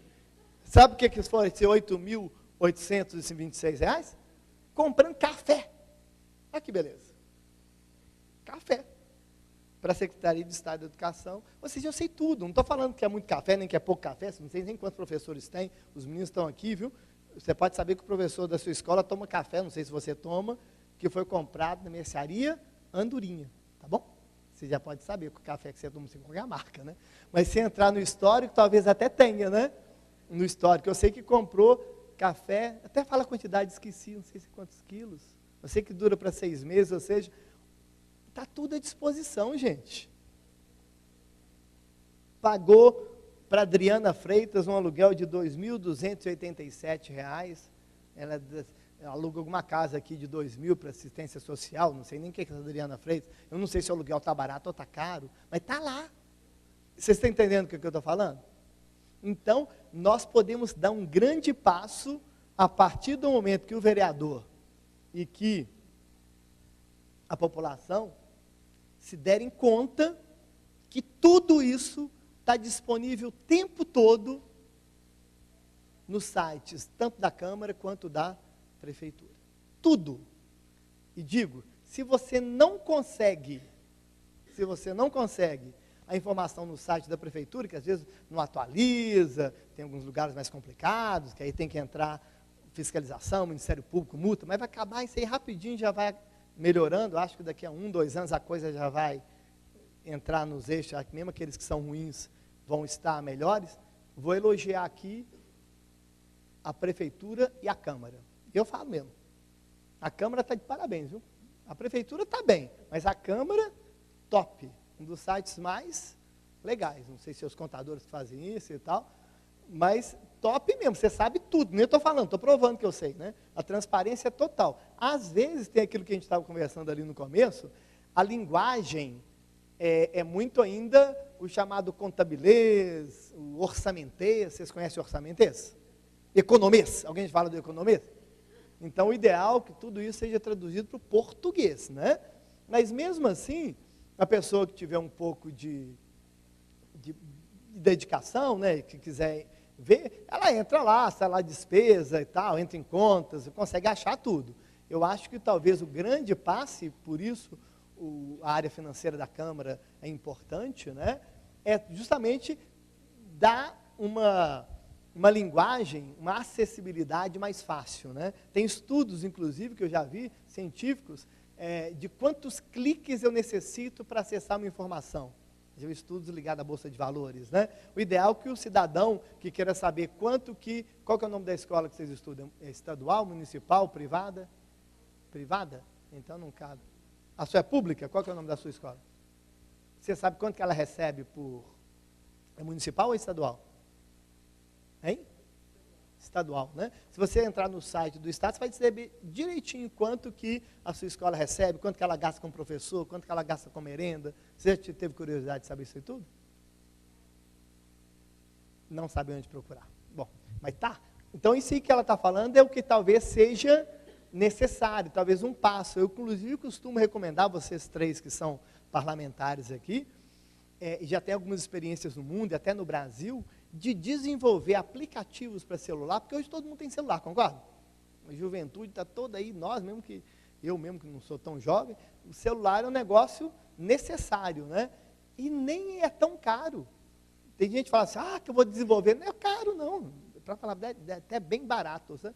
Mas desenvolver algum aplicativo para que esses dados possam ser consolidados e apresentados de forma didática, colorida, em gráfico de pizza. Se a pessoa quiser detalhar, ela detalha, mas algumas informações que aí a população vai conseguir acompanhar. Isso aí empodera, uma palavra que está na moda, né? O empoderamento da população, né? Empoderamento, né?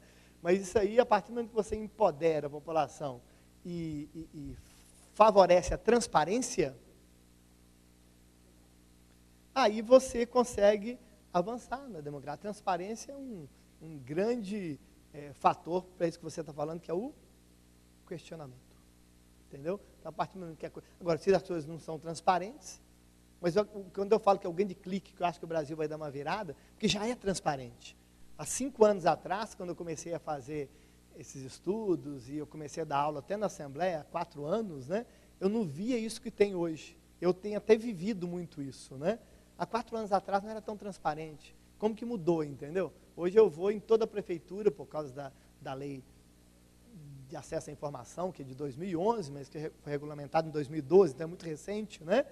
A lei da transparência, que é a lei complementar 131 de 2009, a coisa está mudando. Agora só tem que fazer as pessoas usarem mais isso, né?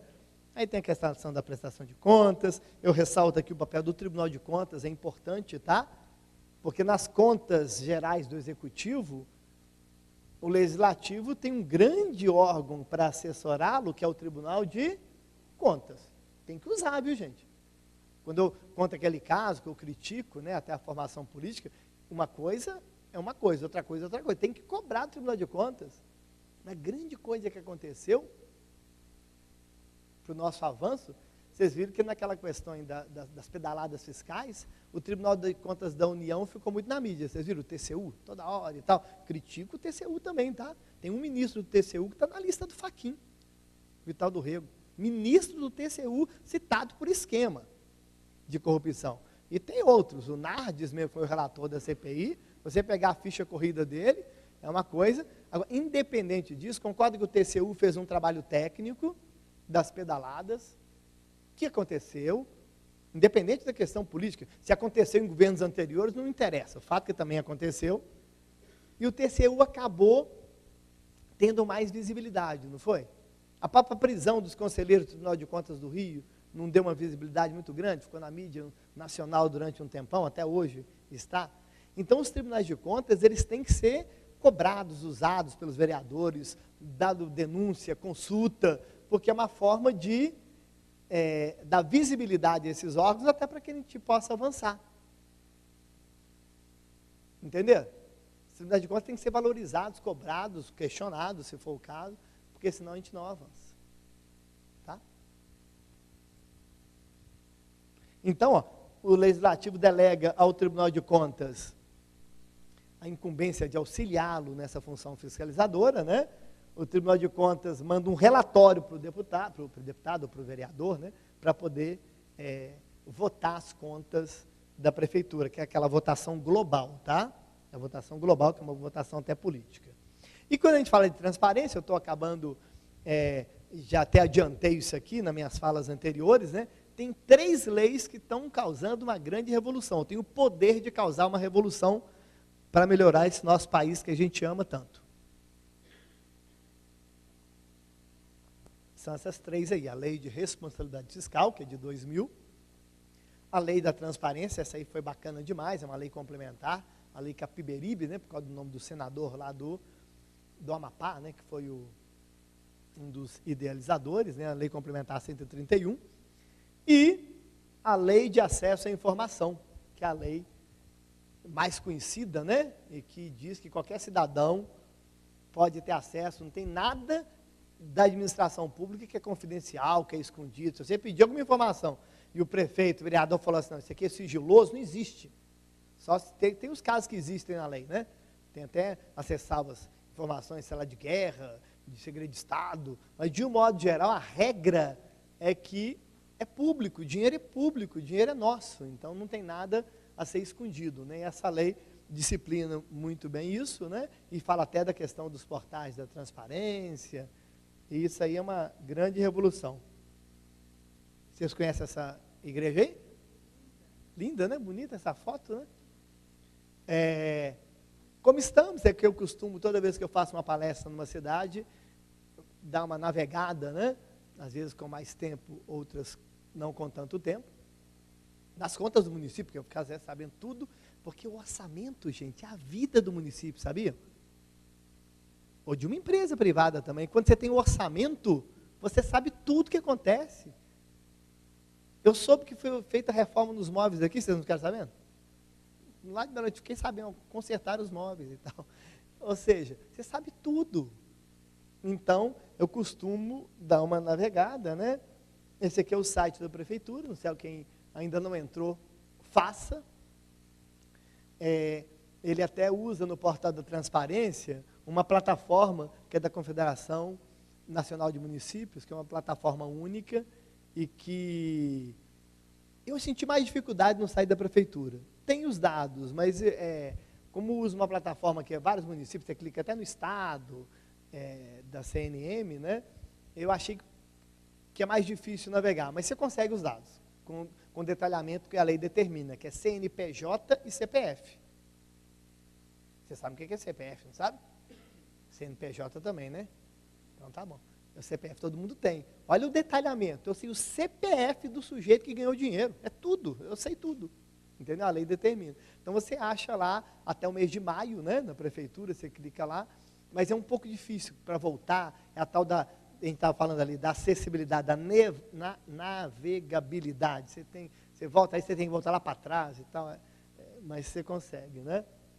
Mas esse é o portal da transparência daqui. Esse aqui é o da Câmara? Né? Eu entrei no portal da Câmara e eu não vou detalhar, mas quem quiser, mas é muito detalhadinho, que você clica ali e você tem tudo, né? Você tem tudo quanto é coisa, né? Quem quiser divertir e tal, e a gente descobre cada coisa, não sei aqui, tá? Mas quando eu viajo, mas é uns negócios, eu levo geralmente os casos mais, assim, diferentes, sem entrar no juízo de valor, né? Eu lembro que teve uma prefeitura que eu fui, é tudo público, né? Cidade de Araguari, né? E que eles pagaram 16, perto de Uberlândia, né? Eles gastaram 16.800 com um tenor, para cantar na porta da ferroviária. Aí eu achei, né? Diferente, eu vou levar isso, descobri, né? Belo Horizonte, foi dar palestra lá. Assim. Aí, o que eu acho curioso, engraçado ou triste, é que o próprio vereador não sabe. Porque a população até tudo bem, né? Deveria saber também, poderia saber. Mas o vereador ficou indignado. Mas como é que pode? O prefeito pagou 16 mil para o tenor, eu nem... e tal. É porque a tocha olímpica ia passar lá, você lembra da tocha olímpica? Na época da Olimpíada, aí ia passar, então ele contratou o tenor para cantar. Eu não sei se 16.800 é muito, é pouco. Eu não sei se o cara canta bem ou canta mal. Mas o fato é que está transparente. Está à disposição. E o ruim é o vereador ficar indignado e ele não saber. Entenderam? Então ele falou, mas como é que pode um trem desse? Vossa Excelência tem a função de fiscalizar. Eu que sou lá de Belo Horizonte descobri, né? Numa prefeitura descobri que eles compraram um cadeado, não foi numa câmara, por R$360. Cara, eu não sei, nesse aí eu não vou falar não. Nesse aí eu não vou falar não. Mas eu achei caro o cadeado, não é caro? Só se é um cadeado especial também, não sei que tipo de cadeado que é, vai ver que é um cadeadão, até atrás. Eu não sei, está escrito cadeado. Está escrito cadeado. Mas aí o que eu estou mostrando, quando eu faço isso tudo, é para que a população entenda que hoje em dia, fique esperto, né? E o governo federal mostra nessas operações Lava Jato, isso tudo, né? Que está tudo muito claro. Então o vereador, o político, né? O gestor público que não andar na linha, ele vai ser pego. Mas o site da prefeitura está desatualizado, tem umas que estão desatualizadas, né? Está ruim e tal. Tem outros caminhos, viu, gente? Um dos caminhos que vale a pena, no site do Tribunal de Contas de Minas, tem uma página lá que chama Fiscalizando com o TCE. Isso aí já tem uns 2 anos, isso aí. É interessante isso aí, tá? Alguém já entrou nesse site? Vale a pena entrar. Porque pega de todos os municípios. Isso. Por quê? Porque, não sei se você sabe, os contadores sabem aqui, né? Que todo mês a prefeitura e a Câmara tem que mandar para o Tribunal de Contas, através de um sistema que chama SICOM, não é isso? Eu estou enganado? Não estou brincando, não estou enganado, porque eu conheço esse tema, né? Então tem que mandar todos os meses, tem que mandar lá preencher, tem os protocolos lá do SICOM, aquela coisa toda, e paga até multa, acho que é 3.800, né? Se o presidente da Câmara que paga, se não mandar, o prefeito que paga, né? Ou seja, às vezes no site da prefeitura a coisa não é transparente, que não acontece aqui em muitos espaços, tem tudo, né?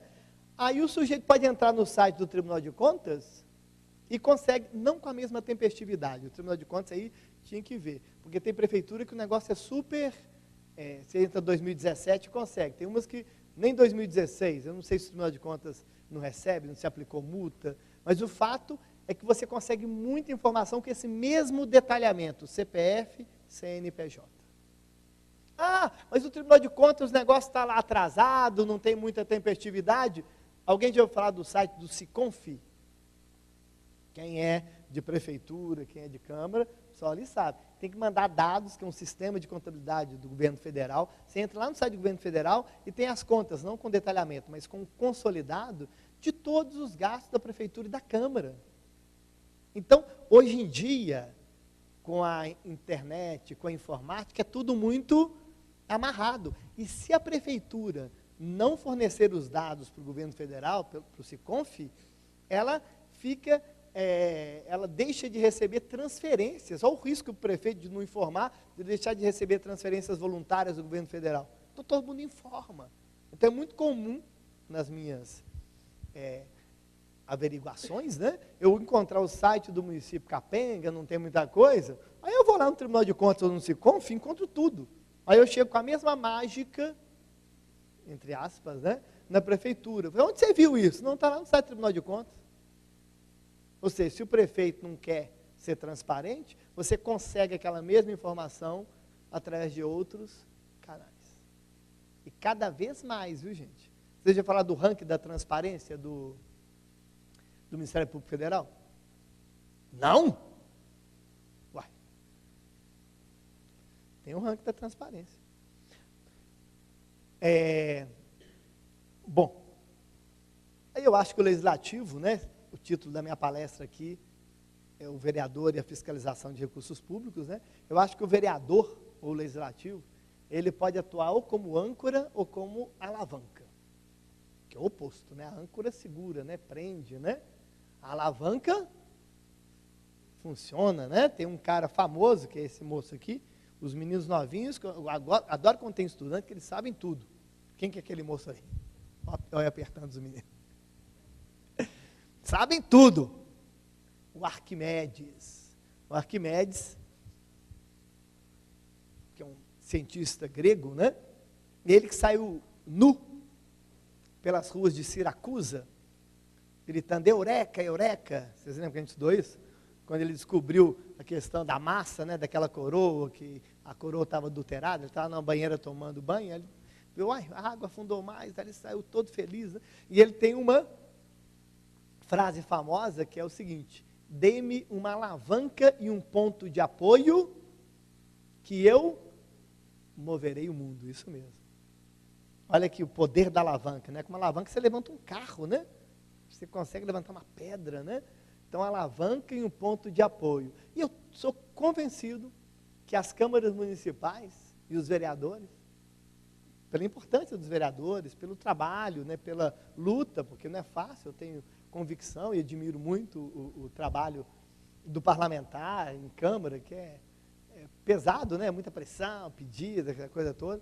Mas o vereador, ele pode ser uma alavanca, gente, para o desenvolvimento municipal, assim, a diferença. Agora, se ele não fiscaliza, se ele não faz nada, ele só fica distribuindo coisinha para os eleitores dele, da base do prefeito, não fiscaliza coisa nenhuma, aí ele vira âncora. Ele atrapalha o desenvolvimento do município. Então, a Assembleia, a Câmara, ela tem que pensar se ela quer ser alavanca ou se ela quer ser âncora, né? Eu até coloquei uma foto aqui de um navio ancorado feio, tá vendo ali, ó? Âncora, horrível, né? Por que que a Câmara nasce? É uma coisa, só uma reflexão, né? Porque muitas vezes a Câmara age como âncora, né? Só para a gente pensar, né? Aí tem a questão política, tem muitos fatores, né? Mas que a gente tem que... E eu também sei que não é fácil não, tá? Tenho plena consciência, até aprendi muito nesses 3 anos, né? De vereadores até bem intencionados, mas é muito difícil. Ele vai cidadezinha pequenininha, aí eu falei, ó, eu até quero, mas é muito complicado as relações de poder, o prefeito, o emprego, não sei o quê. Agora, você foi eleito para fazer a diferença. Tem que lembrar disso, senão a cidade não avança, né? Você já ouviu falar dessa questão do accountability, que é uma palavra que está de moda aí nos últimos anos? Nos últimos 10 anos. Accountability é uma palavra inglesa que não tem uma tradução literal para o português, mas significa transparência, responsabilização, prestação de contas. Seria a consciência, né, de prestar contas, a consciência da transparência, a consciência de ser responsável. E eu acho que o vereador pode ser um agente de accountability. Qualquer congresso, livro, artigos, nessa área de administração, de gestão pública, nos últimos 15 anos, sempre tem a tal da accountability, né? O mundo está caminhando por causa das TICs. O que são as TICs? Tecnologia de informação e comunicação, informática e internet. Está caminhando para que a accountability, né, seja uma verdade absoluta, né, que aconteça o tempo todo. Então, eu acho que o vereador é justamente o ator que pode ser um agente de accountability na fiscalização. Eu até falo, fiscalizar é fácil? Não. Envolve um conjunto de métodos, técnicas, normas, para examinar e emitir uma opinião técnica e independente e correta, e a correta fiscalização presunção credibilidade e idoneidade, né? Aí eu ressalto de novo o Tribunal de Contas, porque tem gente que fala assim, que você critica, você foi candidato. Eu não critico, eu apoio até debaixo d'água os tribunais de contas. Eu critico a composição política, mas os tribunais de contas também, né? Isso. Não só os tribunais, né? O Supremo também é questionado, né? A própria lista tríplice para procurador, para membro do Ministério Público, pode ser questionado, né? O governador Temer, agora o grande lance dele é indicar um cara que não seja um Janot, que é uma pedra no sapato. Até que ponto isso, né, é bom para o país? É ruim, né? Bom, mas aí os tribunais de contas podem fazer esse papel, né? E aqui eu vou chamar a atenção, já caminhando para o final, porque já são 15 para as 4, eu vou chamar a atenção por uma coisa que eu sempre deixo de mensagem para a Câmara Municipal. A importância de uma assessoria nessa área de finanças e contabilidade. Eu viajo muito, né, para várias câmaras e prefeituras, e muitas vezes eu vejo em Câmara que a Câmara tem um assessor jurídico, tem às vezes 2 assessores jurídicos, e às vezes contrata uma empresa terceirizada de assessoria jurídica, às vezes algumas que a gente até tem desconfiança, vamos colocar assim, né? Porque já tem 2 assessores jurídicos, aí contrata uma empresa lá de 300, 500 quilômetros de distância e paga lá R$ 7.800 por mês, são casos que eu já vi, né? De assessoria jurídica, e não tem uma assessoria contábil, uma assessoria financeira. Lembrem, o papel do legislativo é legislar e fiscalizar. Se eu fosse vereador, gente, estou falando se eu fosse vereador, tá? Eu não duvidaria em ter na minha equipe, se eu tiver direito, sei lá, 3 cargos, 4 cargos, um profissional da área de finanças e contabilidade. O sujeito vai primeiro me ajudar a entender sobre orçamento. Eu viajo muito, tem vereador que não sabe nada de orçamento, não sabe o que é uma LDO. Tem um vereador que me perguntou para mim se ele pode fazer emenda no orçamento. Eu falei, o papel de Vossa Excelência é esse. Agora, não dá para criticar o vereador, como eu disse lá no começo. Às vezes o vereador é de outra área, o sujeito é comerciante, é farmacêutico, o sujeito é agricultor, o sujeito não tem... Então, o que ele tem que fazer? Ter o apoio de uma assessoria contábil, de uma assessoria na área de fiscalização. E, além de ajudar o contador, eu acho que um profissional da área de finanças, né, além de ajudar o vereador no entendimento daquilo que ele vai votar, por exemplo, os orçamentos, seria um exemplo, né, emendas nessa parte de finanças, ele pode ajudar o parlamentar ou a própria Câmara no papel fiscalizador do Executivo. São 2 coisas. Primeiro, que ajuda a própria Câmara a entender essas leis que ele tramitam, em especial as leis orçamentárias, PPA, que esse ano tem, né, LDO e a LOA. E depois, para auxiliar o próprio parlamento na função fiscalizadora, não é isso que a gente está falando? O vereador tem que fiscalizar? Então, todo esse suporte de transparência, isso tudo.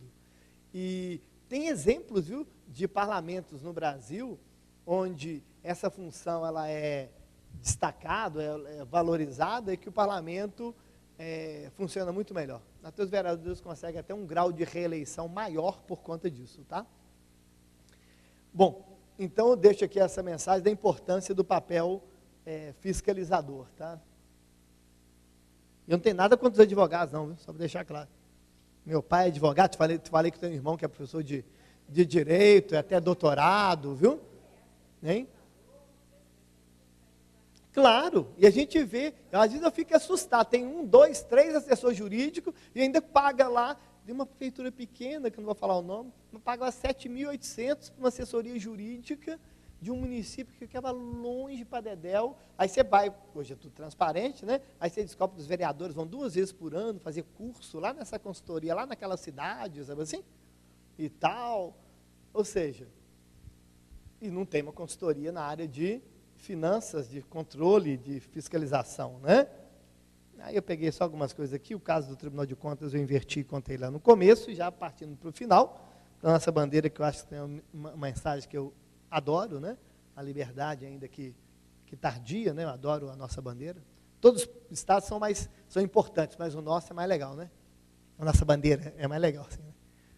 Bom, o artigo 73 da Constituição, não esqueçam disso, a sociedade tem direito a governo honesto, obediente à lei e eficaz. Isso aí está na nossa Carta Maior. Isso aqui é um negócio que eu acho que é uma grande coisa. Aqui, em Bom Despacho, já tem algum observatório social, alguma entidade de controle social? Vocês já ouviram falar da rede de observatórios sociais? Como eu disse, hoje em dia, as informações, os dados, né, os dados é diferente de informação, estão todos à disposição, não é isso que a gente mostrou? Até aqui, de Bom Despacho, Prefeitura, Câmara, Secretaria, está tudo lá. Está surgindo no Brasil alguns movimentos, na linha daquele da Amarribo, e um deles, os mais fortes, é aquele Observatórios Sociais do Brasil, mas tem outras redes, tá? Isso aqui é iniciativa de associação, voluntários, né? Que se organizam numa entidade com CNPJ e tal, direitinho, é todo mundo voluntário, não tem objetivo de lucro, para fazer um acompanhamento das contas municipais, muito nessa parte de licitação, mas é até um leque muito amplo. Eu estive, inclusive, há um mês atrás, num congresso brasileiro de observatórios sociais em Curitiba, e foi assim, saí de lá encantado. Você sabe aquele congresso, você sai cheio de esperança, assim? Nossa, o negócio vai virar, né? Nós vamos conseguir, né? E o tanto de trabalho bacana de observatórios que conseguem pautar a agenda da Câmara, que consegue fazer com que determinado prefeito ou prefeitura tenha uma transparência, uma lisura muito grande nos gastos, que consegue economizar dinheiro para o município, né? Então tem várias iniciativas nesse sentido, e eu atualmente sou fã dos observatórios sociais. Estilo Amarribo, estilo observatório social. Então, se aqui não tem, de repente, vale, né, alguma iniciativa, é o chamado controle social.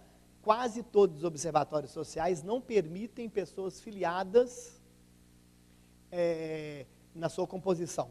O Observatório Social do Brasil tem a regra como muito clara. Então, se a pessoa é filiada a determinado partido político, ela não pode participar da associação. Nada contra a pessoa.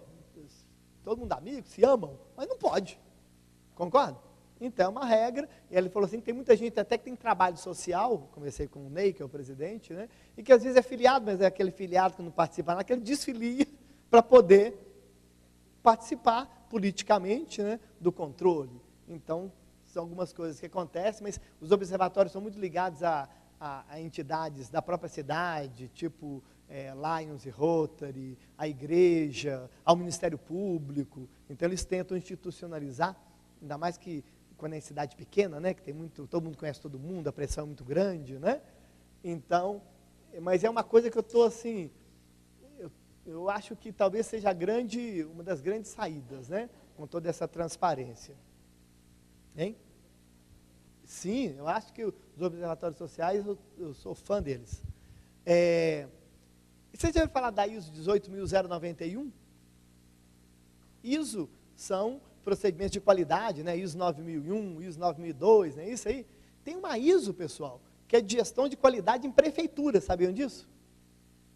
A ISO 18091, ela é de 2014, né? Uma norma internacional que já tem tradução ou referência no Brasil, você às vezes até contrata ele consultor da ISO para implantar, né? E eu fiquei sabendo de um caso, Até nesse congresso de Curitiba, e eu até termino com esse caso, porque o tempo urge, e eu falo muito,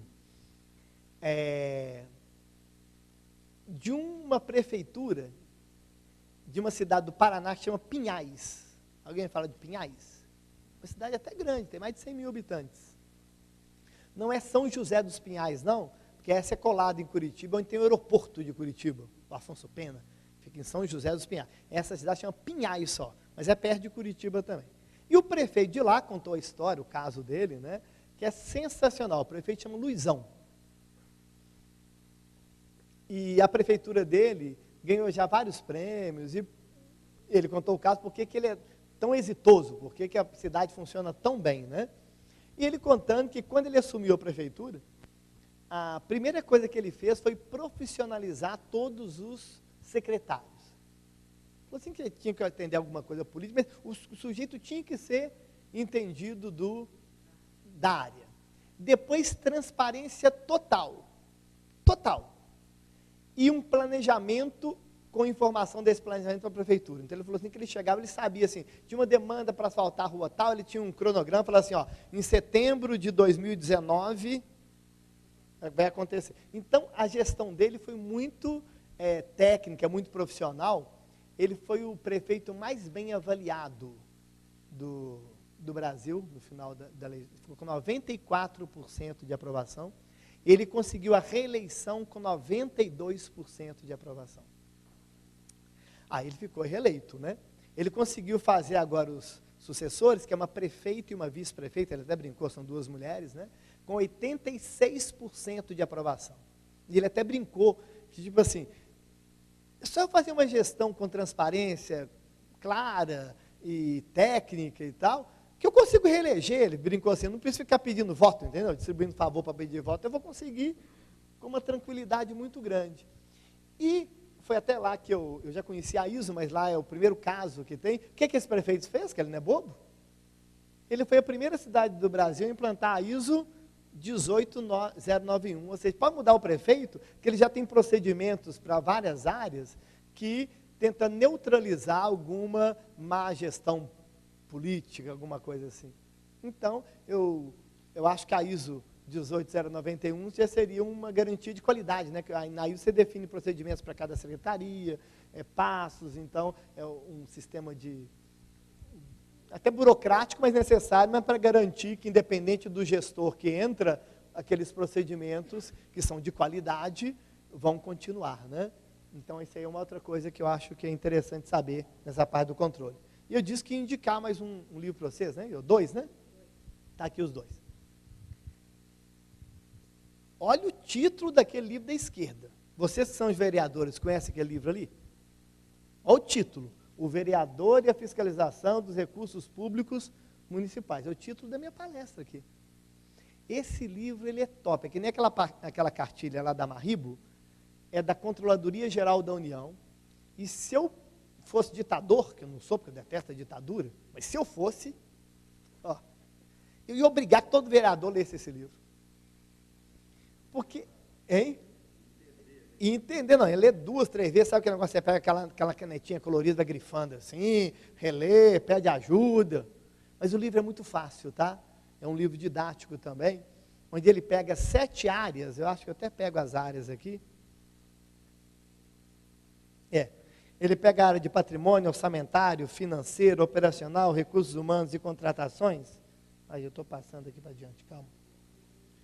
Ele pega 6 áreas, na verdade, e vai didaticamente, de forma fácil, explicando tudo que o vereador pode ver em cada área.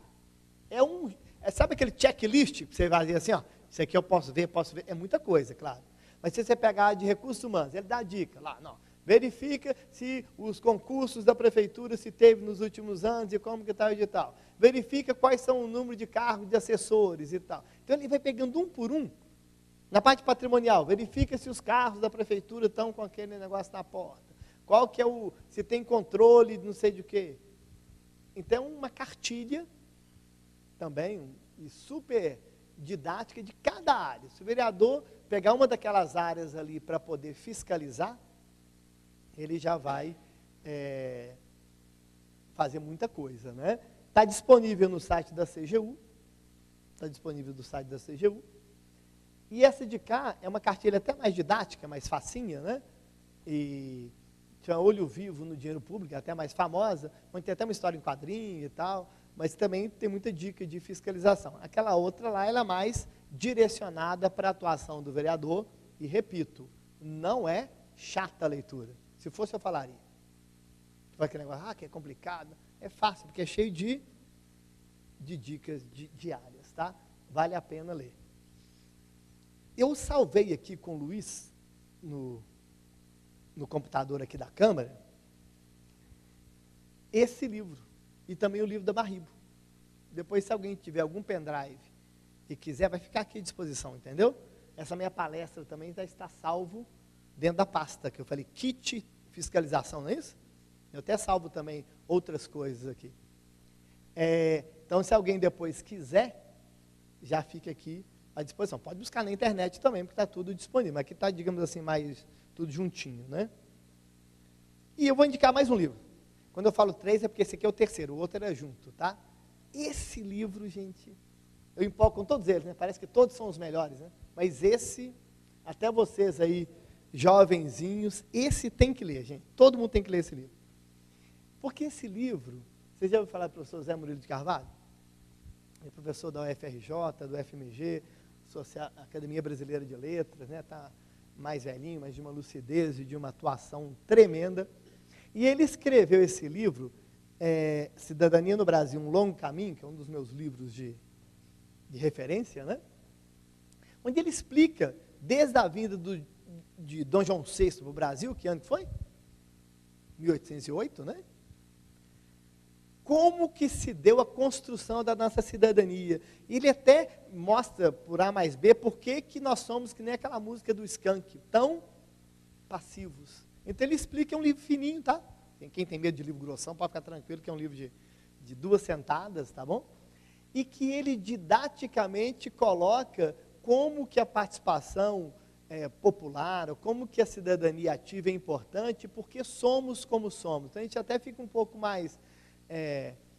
não confortável, mas começa, pelo menos, entende, né? Por que a gente resigna tanto, e como que a pressão política para sermos assim, ele é até incisivo numa parte do livro, que ele fala que se dependesse da maioria dos agentes políticos, o povo ficaria cego, mudo, surdo, preferencialmente paralítico.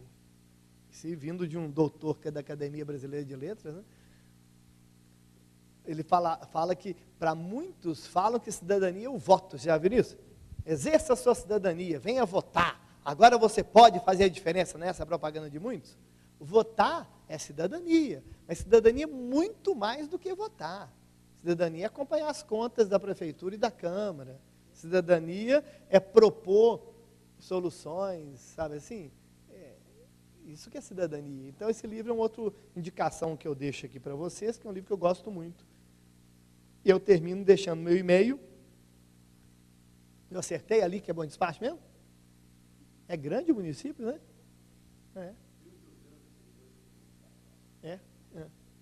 Bom, então eu agradeço a paciência de todos aí, e qualquer dúvida eu estou à disposição. Obrigado.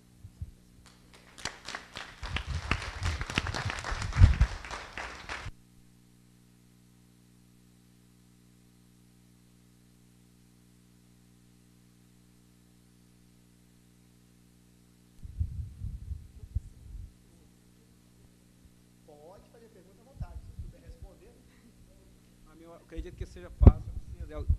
Doutor, boa tarde. Muito obrigado pela palestra.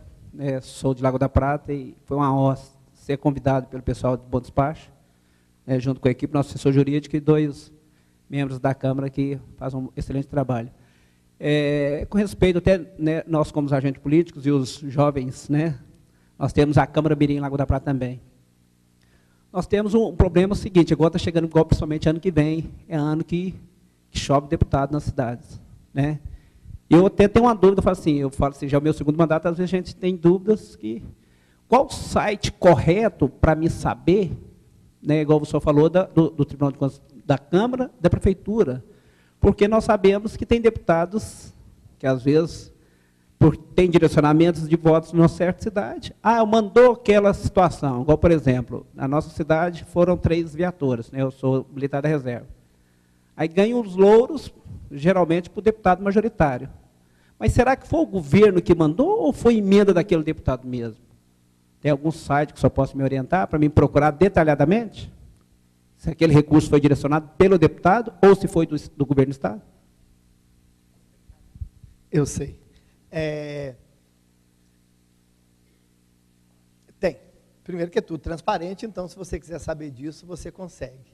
No próprio Assembleia Legislativa, se você entrar em contato com a biblioteca da Assembleia Legislativa, porque essa demanda é recorrente, não é só sua, quer saber aquela emenda que foi aprovada do deputado, quando é que ela veio, quando é que ela vai ser liberada, é um caminho. Então, se você entrar em contato com a biblioteca da Assembleia, eu sei que uma vez eles fizeram um curso para poder orientar os caminhos, eu não sei direito. Agora, se você pegar os sites da SEDESI, que tem muita emenda ali, e os sites tem outra secretaria, são 2 as principais, você consegue, através do site da secretaria, descobrir se aquela emenda foi liberada ou não. E se você pegar o orçamento da Assembleia, você consegue, por deputado, qual é a dotação orçamentária que ele colocou. O que acontece é que vários deputados, eles colocam numa dotação genérica que chama PADEM, Programa de... Eu não sou muito especialista, porque já trabalhei nisso há muito tempo, mas quando você pega o deputado, ele tem lá um acordo, né, de quanto que ele tem de emenda, então 1,5 milhão parece que foi ano passado, então muitos colocam 100 mil em determinada entidade, 50 mil no outro, e colocam, sei lá, 900 mil no PADEM, que é o Plano de Desenvolvimento Municipal. E ali ele fica com toda uma liberdade para, dentro da secretaria, distribuir, destinar recurso, né, para a Prefeitura de Lagoa da Prata e tal. Então, esse tipo de informação é que você teria que ver com a própria secretaria que distribui isso aí. Eu não sei se você consegue, né? Lembrando sempre que o dinheiro que o deputado aloca de emenda é dinheiro público.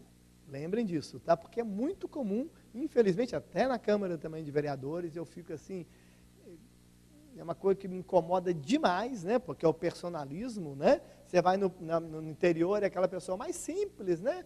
Lá e tal, falando, deputado bacana, ele me deu a ambulância, ele deu aqui, ele construiu a nossa quadra, né? E o próprio deputado coloca, né? Na verdade, alguém que, um amigo dele, que foi tudo combinado, e coloca, né? Agradecemos o deputado tal por ter construído nossa praça de esporte, né? E a pessoa na maior... Então, tem que lembrar sempre que o dinheiro é público, o dinheiro do seu imposto, o dinheiro do meu imposto. E, claro, o deputado ele tem toda uma gestão de privilegiar aquilo que ele acha que é mais importante para a região, para o município, mas nunca esqueça que o dinheiro é público, porque eu me incomodo demais. Em todo Belo Horizonte, na pracinha lá tinha um deputado lá, colocou lá, parece que ele consegue aqueles negócio de praça, de 12 e tal, parece que é ele que construiu aquele trem. Falou assim, obrigado, deputado, o senhor colocou aqui, dá a impressão que ele que pegou o dinheiro do bolso e colocou aqueles negócios que o pessoal faz ginástica. Porque tudo é questão do...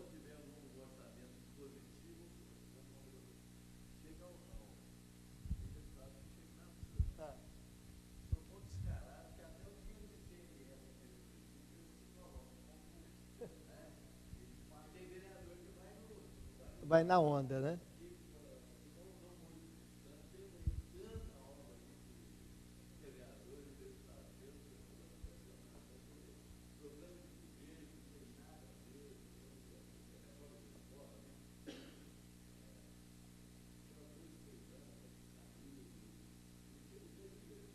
É assim, é o voto, né? E como a população, muitas vezes...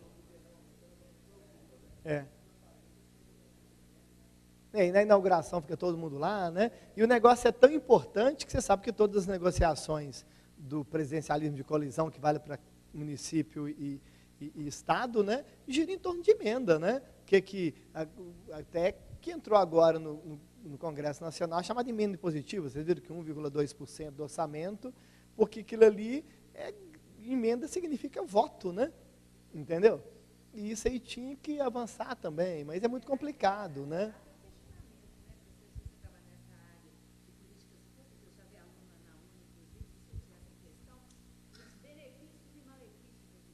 Isso.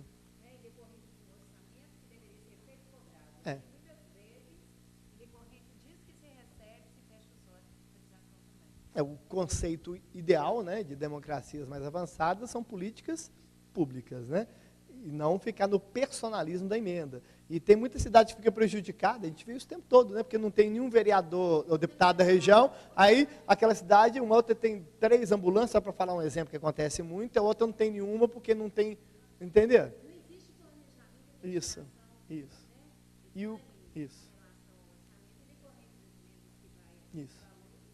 o difícil de mudar é porque aquele cidadão que muitas vezes não é instruído, né, ele acha que aquele deputado, que é tudo feito para isso, né, aquele vereador que deu aqui, que asfaltou aquela rua. Agradecemos, e é muito comum, né? Só que depois que ele tirou o deputado, nós conseguimos asfaltar. E isso aí tinha que mudar, né? Porque isso aí é uma coisa ruim, né?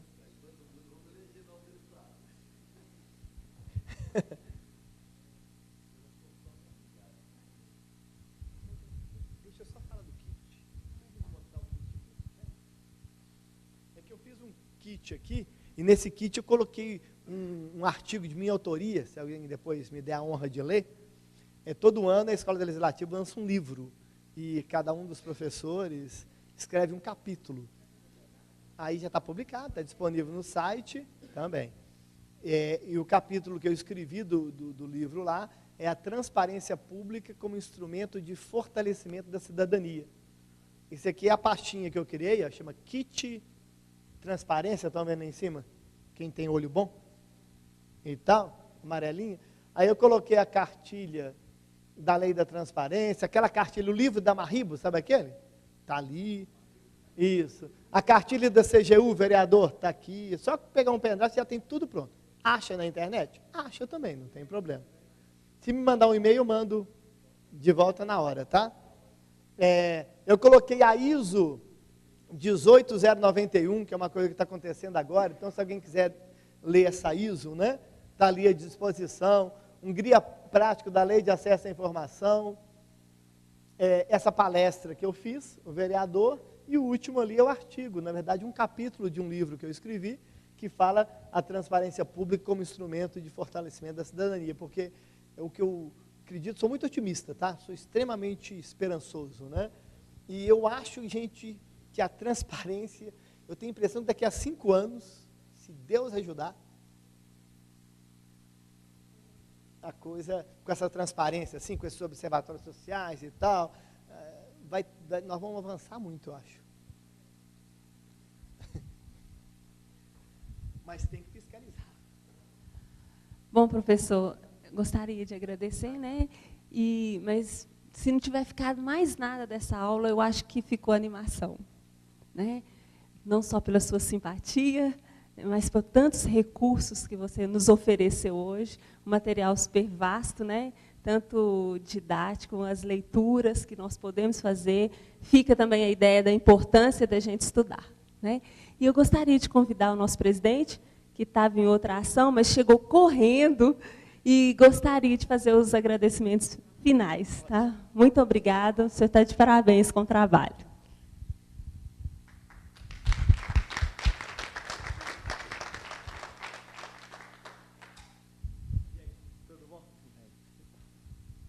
Gente, boa tarde a todos e a todas.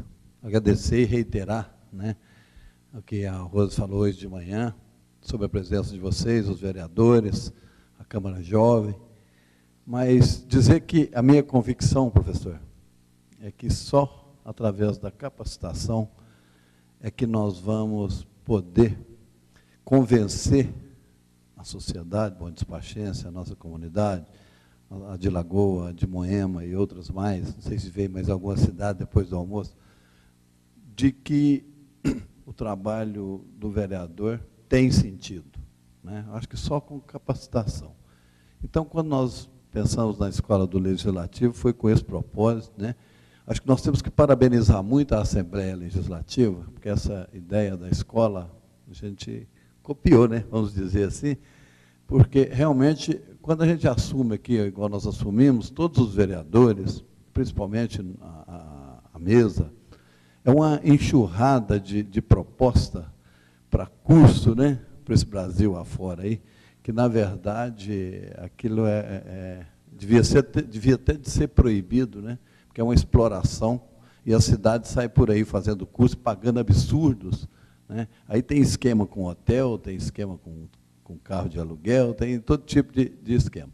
Então, nós fomos na Assembleia buscar fazer cursos lá, porque tem hoje os melhores cursos nessa área, aqui na nossa Assembleia de Minas, totalmente de graça. Então, acho que a gente tem que parabenizar muito esse trabalho da Assembleia, né?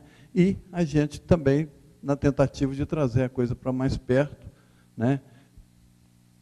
Instalamos aqui a nossa escola, e muito importante conseguir lá a presença, né, sua, do professor Zé Alcione de manhã, outros mais, né, outros cursos mais nós vamos fazer durante o ano, juntamente com as cidades vizinhas. Sãozinha hoje falou muito bem de manhã, é uma formiguinha, não é fácil, né, fazer esse convencimento da participação, mas eu acho que devagar a gente vai conseguir.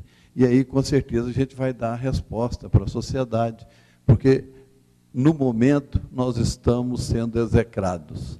Eu digo o seguinte, né, todo político hoje, ele é visto quase todo, né?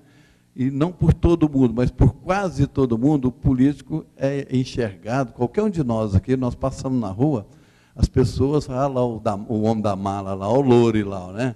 Então, parece que nós somos aquele cara que carregou a mala de 500 mil, né? Mas eu acho que pode não ser plena a democracia, mas ela existe, os caminhos são esses, né? São por aí. Eu acho que, como diria o Dari, né? Ruim comigo, pior semigo, né? Então, eu acho que existe a necessidade, né, do vereador, mas existe a necessidade do vereador, do político, que realmente esteja comprometido. Graças a Deus, a nossa Câmara aqui é uma Câmara comprometida, os funcionários também comprometidos, e com ajudas iguais a essas, né, com palestras iguais a essas, tenho certeza que nós podemos melhorar muito a nossa prestação de serviço. E a gente queria deixar aqui com o senhor uma pequena recordação, um agradecimento aqui, né, da sua palestra, viu? Cadê o Vaguinho? Inclusive, depois a gente aproveitar, né, assim como nós fizemos de manhã, todo mundo tirar uma foto aqui, junto com... Fazer aqui a entrega, doutora Rose, como coordenadora aí da escola.